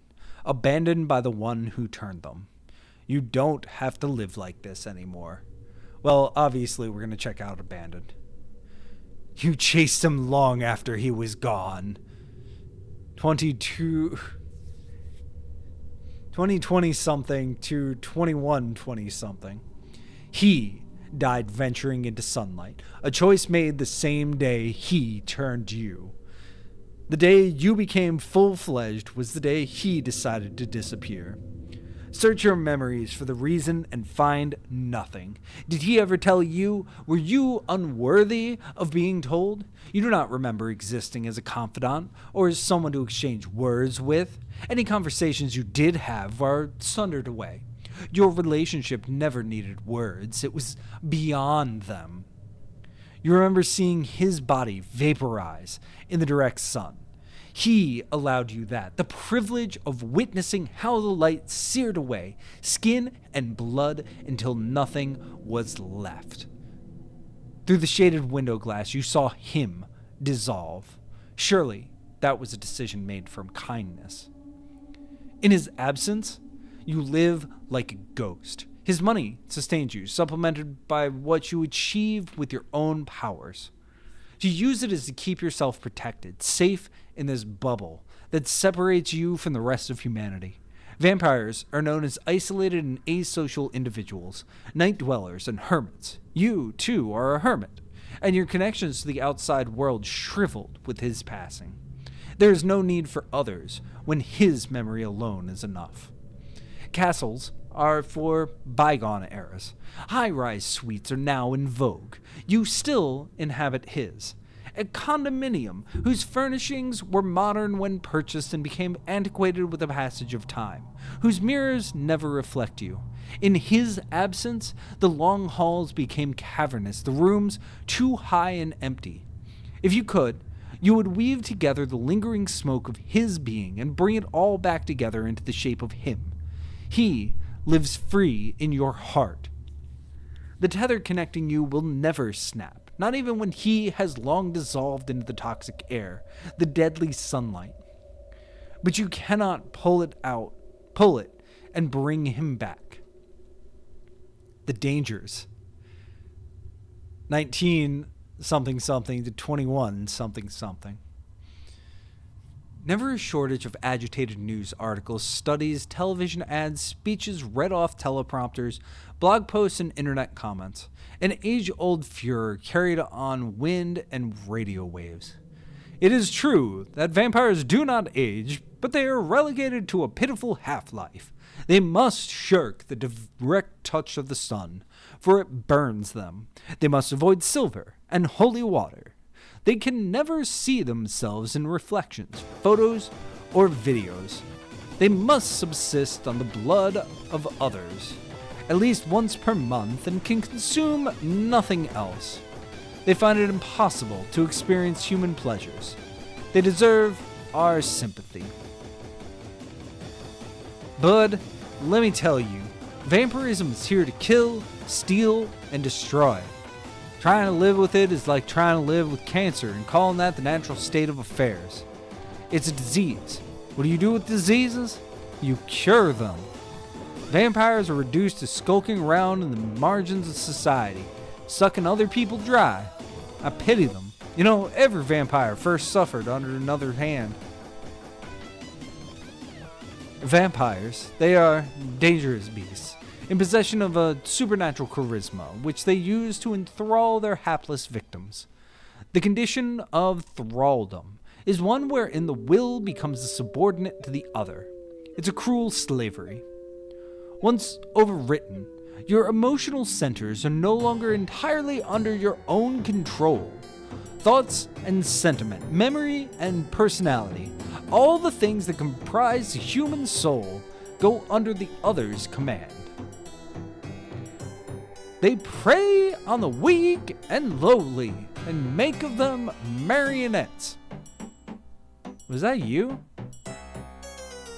Oh, that's cool. The scroll changing. I kind of wish it was monospaced.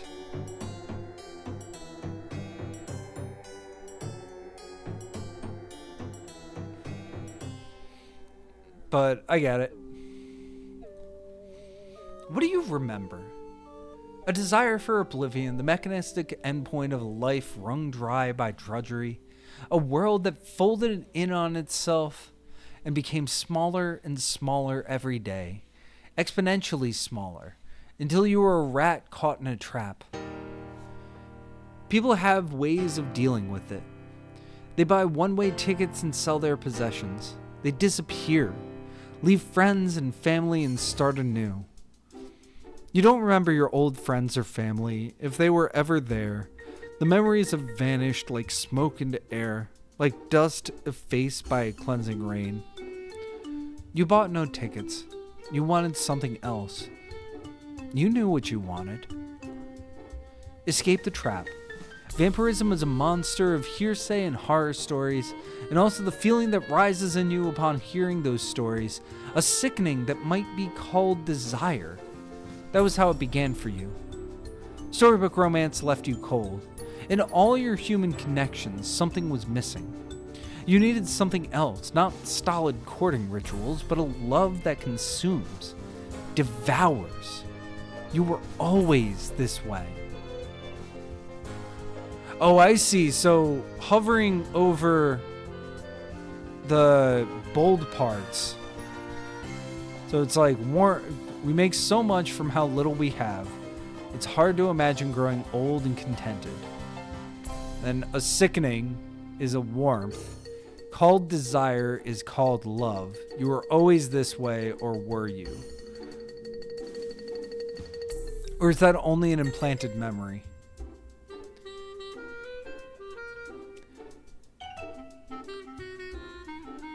The old is continually obscured by the new.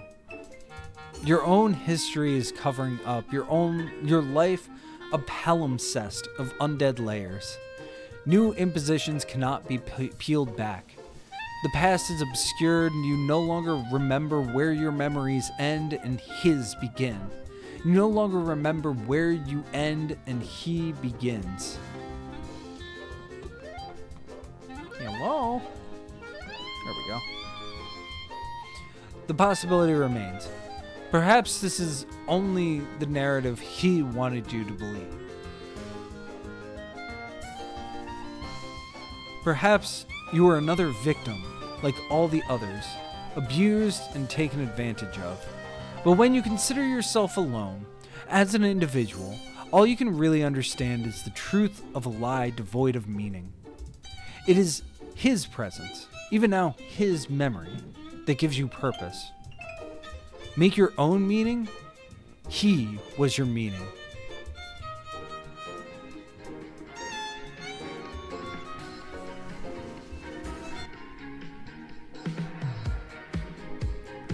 All right.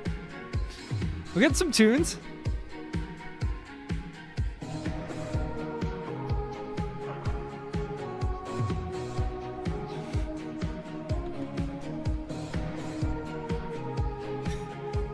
There we go.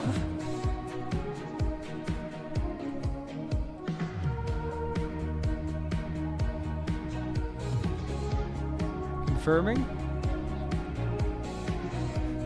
All right. So we have an encounter in 1970 something. You are a ghost haunting the dance floor, drifting through bars and discotheques, searching for that elusive love they said could be found in this world. The one and only dream that you had in your solitude.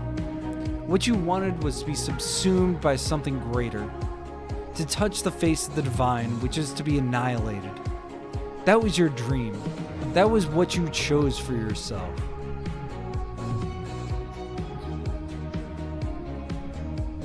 Or did you? They say you couldn't have. This is what they say must have happened. You were an innocent victim just looking for a good time. You didn't know that what would happen. You didn't know that nobody would defend you there. The world closed around you like a vice, and your past was scourged away. Personality, memory, and desire, everything that comprises an identity, all lost. Torn out and replaced with an alien purpose injected into your blood. You screamed, but nobody heard you. You begged for deliverance, but there was none.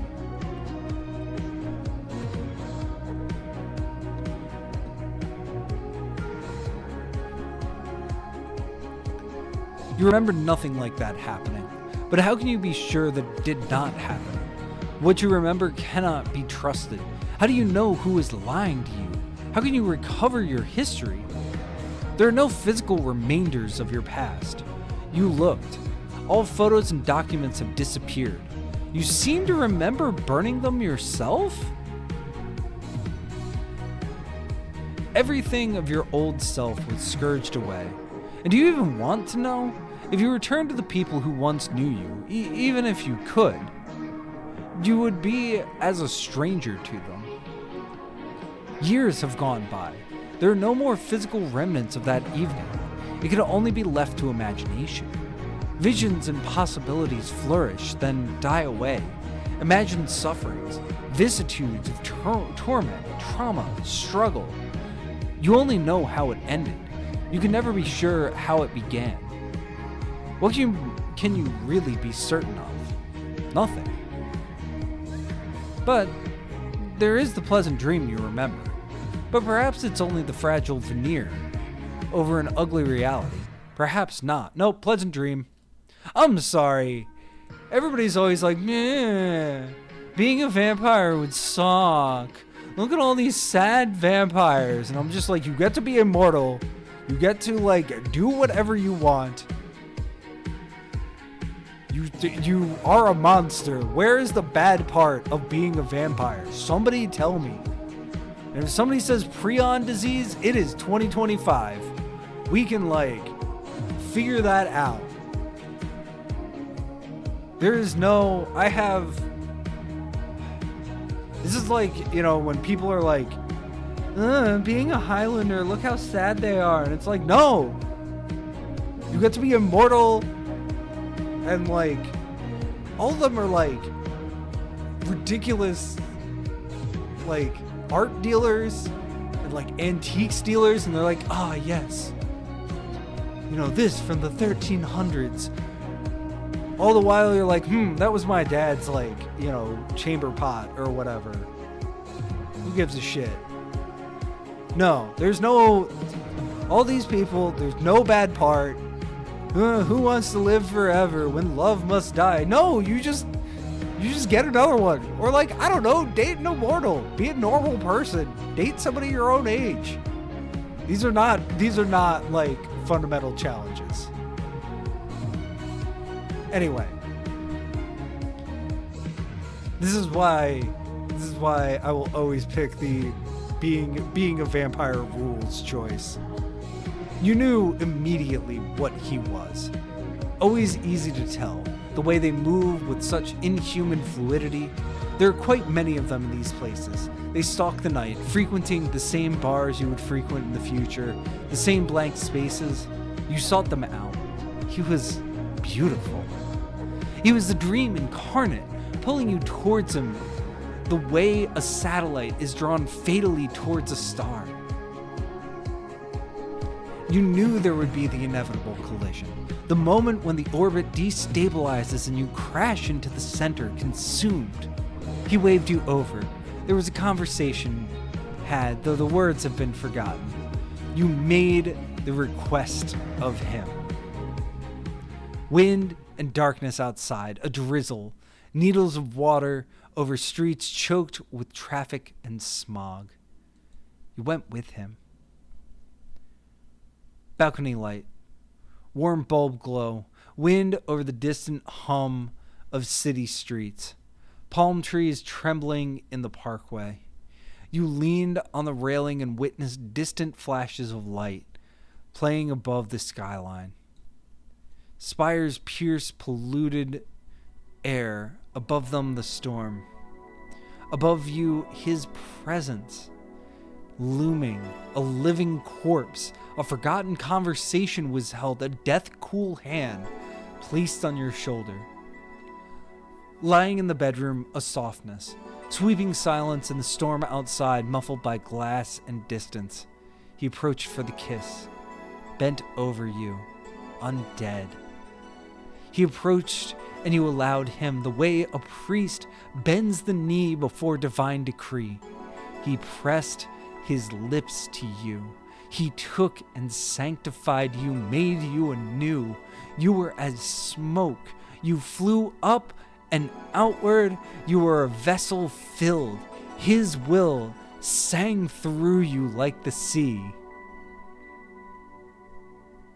Yeah, this entire run of games, and whatever, my game that I put into the competition also is a romance game. I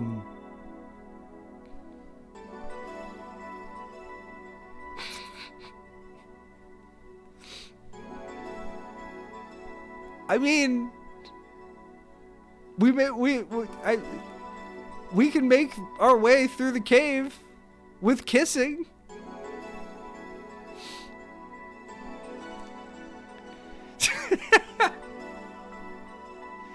There is the same folks who put on this also have Smoochie Jam, which the main rule for that one is that someone must kiss. I think there are like fundamental differences, I think, in like different subgenres of interactive fiction. And we definitely see a little bit of that, like pure text adventure kind of writer, I think.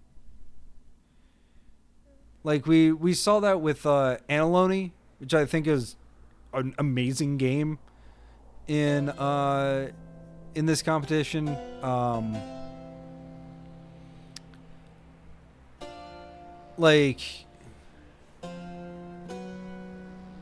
But I think an easy button to pull, an easy button to press when you're looking for like, okay, well, I want to talk about like some kind of emotion. And this game was made for two game jams at once. So I'm not sure what the other one really entailed. But I do think that if you don't want to go the violence route, and I think most writers right now are probably not going to do that. I do think that romance is an easy direction. Yeah, for sure.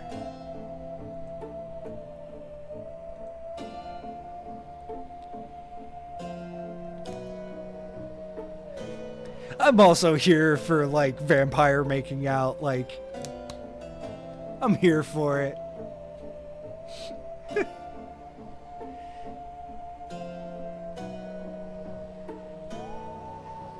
This is I've thought about this with other games. In the last IF comp, I wish I felt comfortable doing one of my favorite games out of last IF comp, which is shortened to Sextuple L. And it has just a straight up, like, no joke sex scene in the middle of it, which is like, makes sense narratively, makes sense like in every way. It's also got like some good sex scenes in it. I'm not gonna lie, they're good. And it's like, okay, I wish I could stream that. You would be surprised. That's also a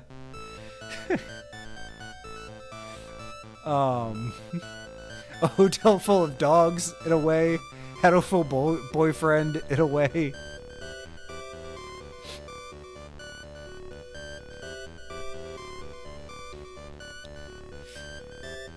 Consider the human as container, which imperfectly holds together such disparate concepts as mind, heart, body, and soul.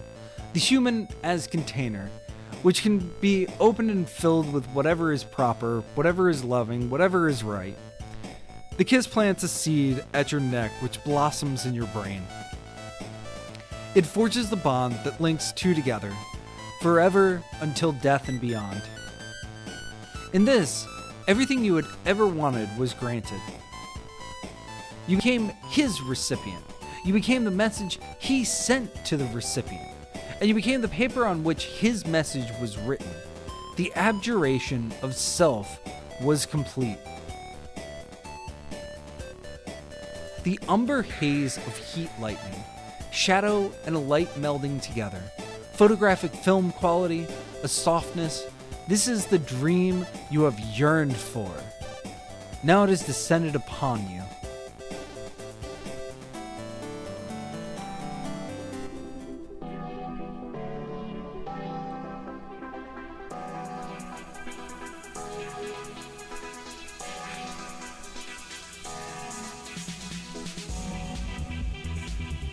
Recollections of paradise are disparate, abstract.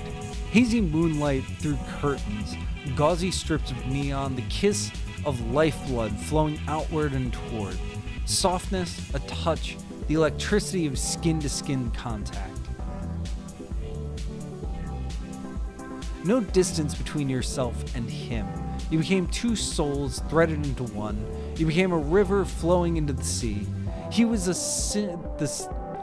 sun in your heart, the sun in your sky, your world compressed down to a single point. In the dream, there is room for nothing but love injected into your veins. His blood mingles with your own. But did any of that truly happen? Impossible to separate memory from reality from desire. Impossible to unravel the truth. Tug at one thread and it all dissolves. The visions are endless, fetched from the dual wells of memory and imagination. You can no longer distinguish which is which.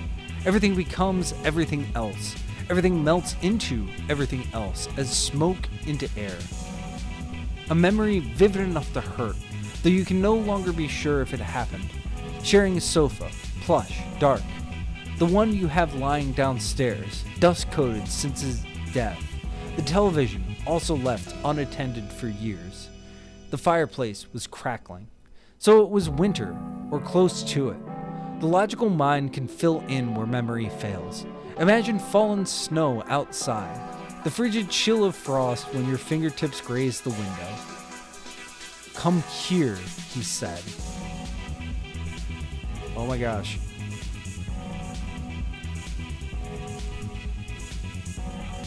My mouse is on its last legs. I have another one. I thought maybe I could get away with it. There we go. "Come here," he said. Sharing a blanket. Feel his heartbeat as easily as your own. Fingers tangled in your hair. With his touch, thought dissolves and your consciousness melts into the warmth of fire and crackling embers. The dream is of a love that is all-consuming, that reaches into your skull and brushes through your neurons to show you the holy way. This is your romance. You need to open the door and let him in. You need to open your heart and leave room for the divide. You need to open your mind and touch the face of God, if any of it was real. Perhaps all of it is only the accumulation of false memory over the centuries. Perhaps all of it was only a sweet dream woven for you while you slept a decades-long sleep in that bedroom. Living dead, blood ripe for the taking, awaiting your becoming. Perhaps memory is an imposition. Your memories of thralldom are the attempts of a mind to map a structure onto an experience that ought to be beyond such things. A brush with the divine.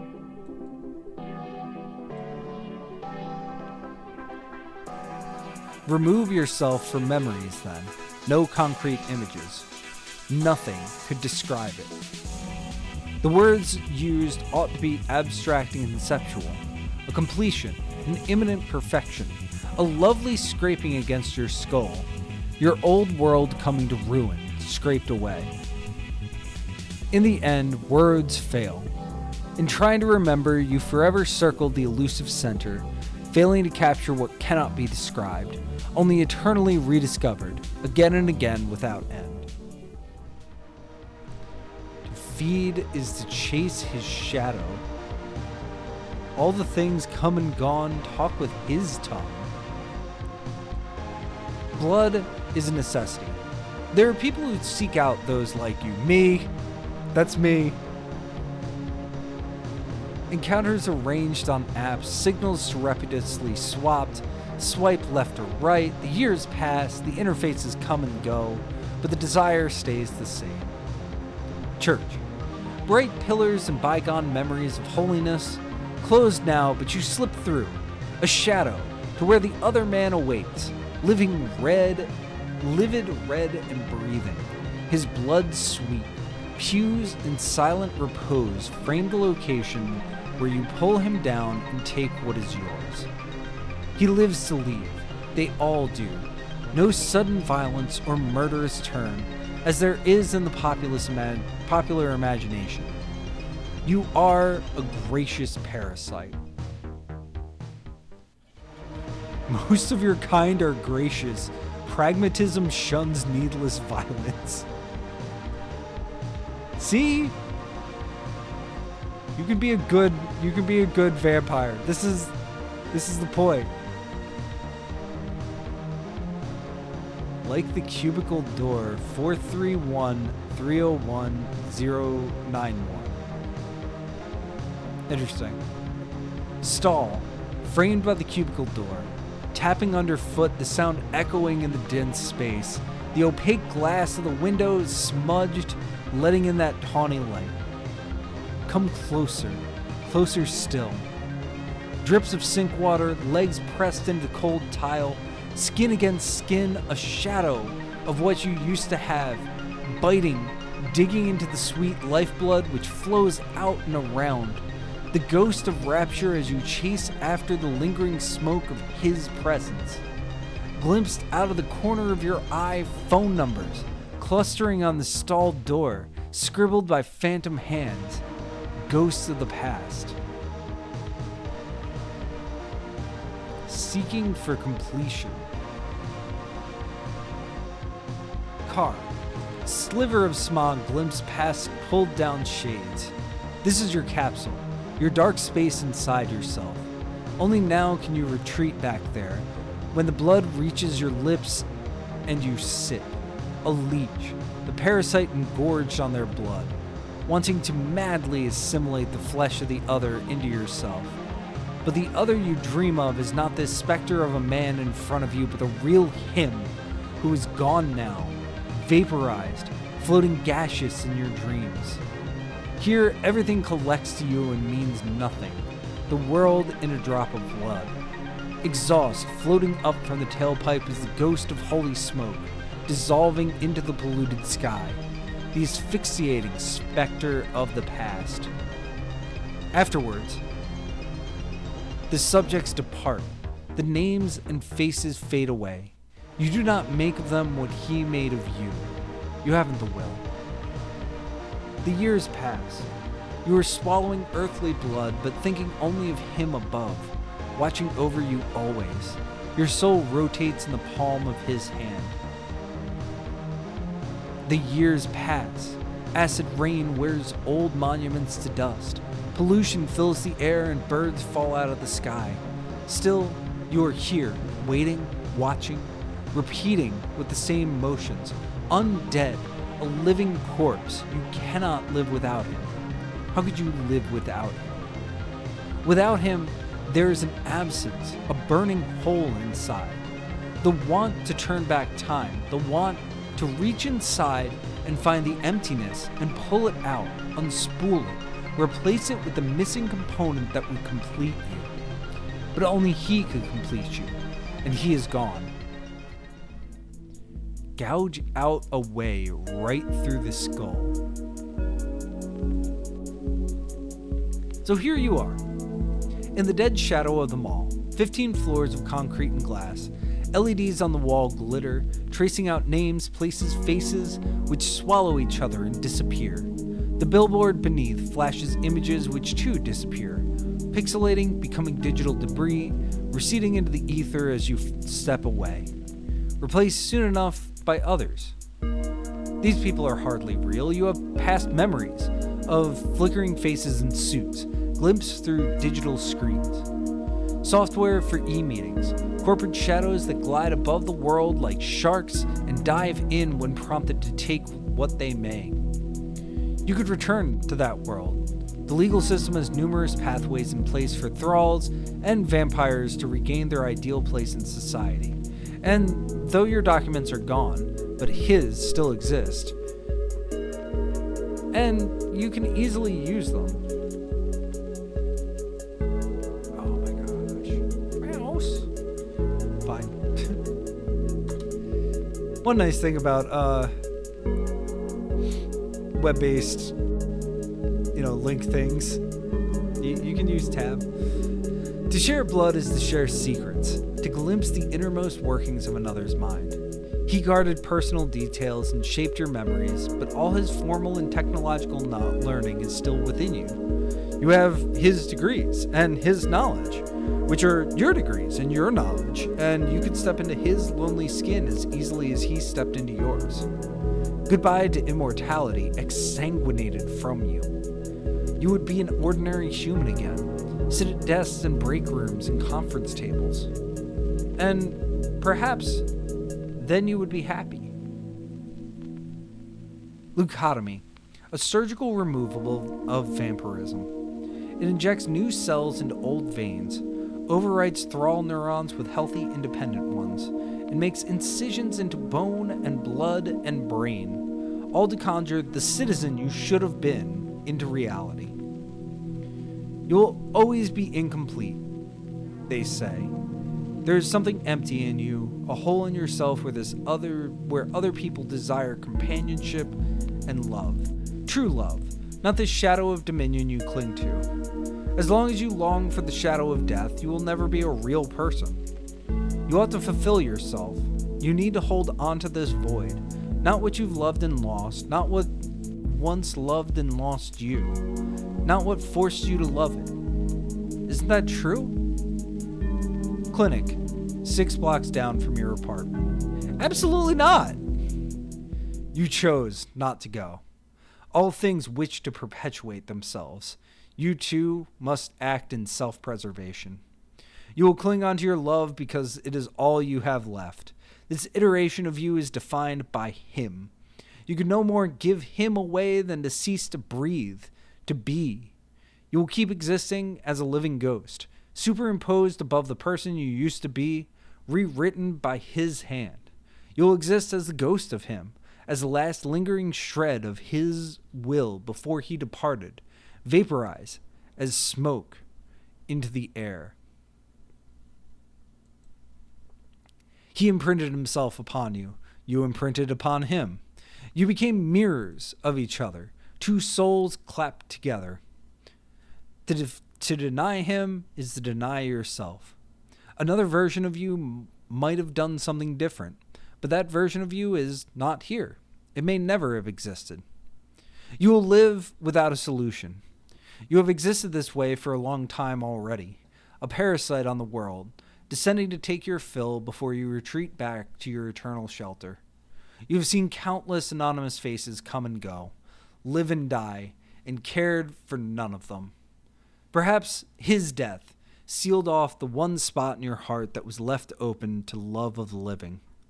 Perhaps you never could be someone who loved the living. Only the dead find room in your heart. And isn't it enough to live this way? Aren't you fulfilled?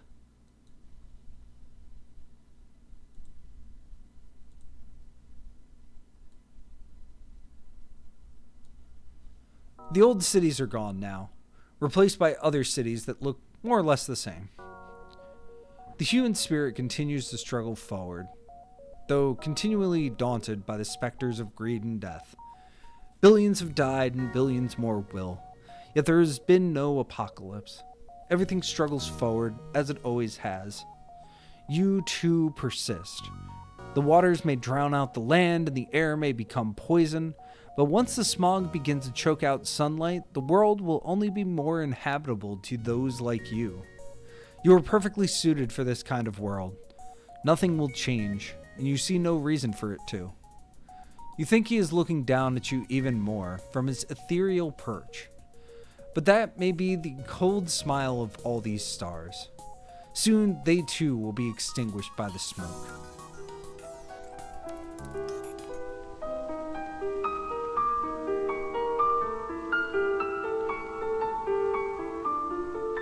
Cool.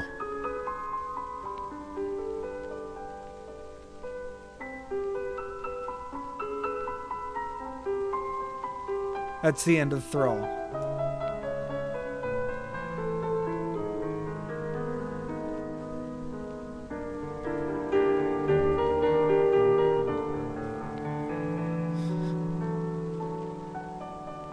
So what have we gotten through? We've gotten through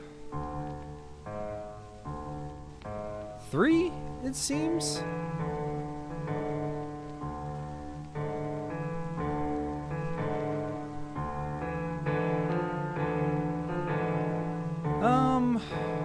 Huh.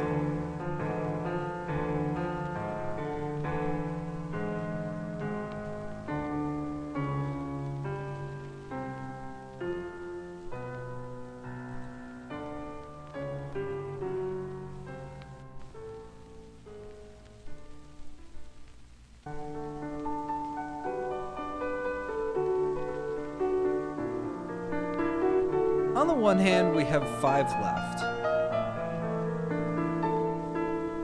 On the other, it's 11 o'clock by me. We've been going for just shy of 4 hours.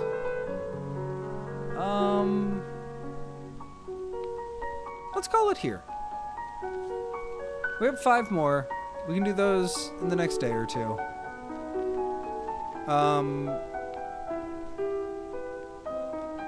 And we'll go from there. We had 3 really interesting games today.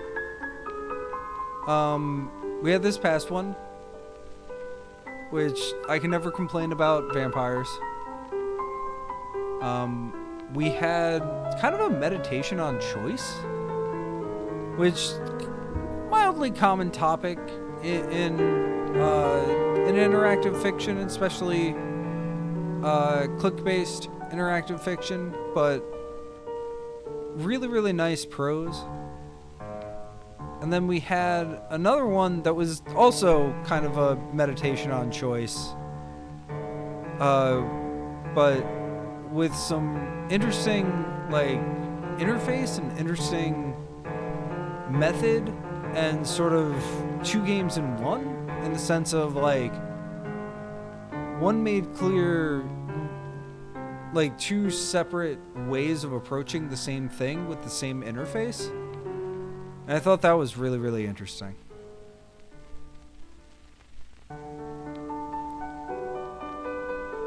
So I think that's a lot to think about going into the next time we see each other.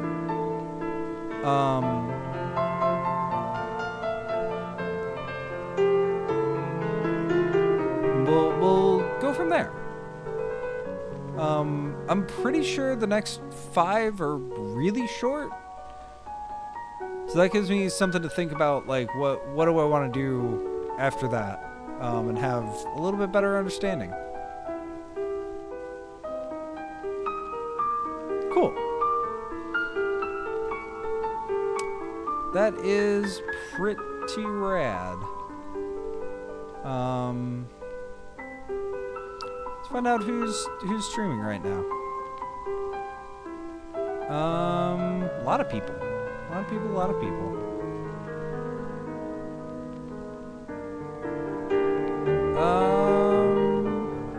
Wow.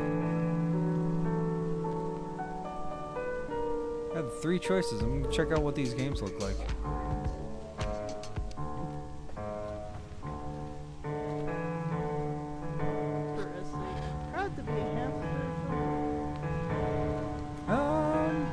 It says on the sign. Let's go hang out with Zizzy Squirrel. She's playing a very cool game, a game that I really love.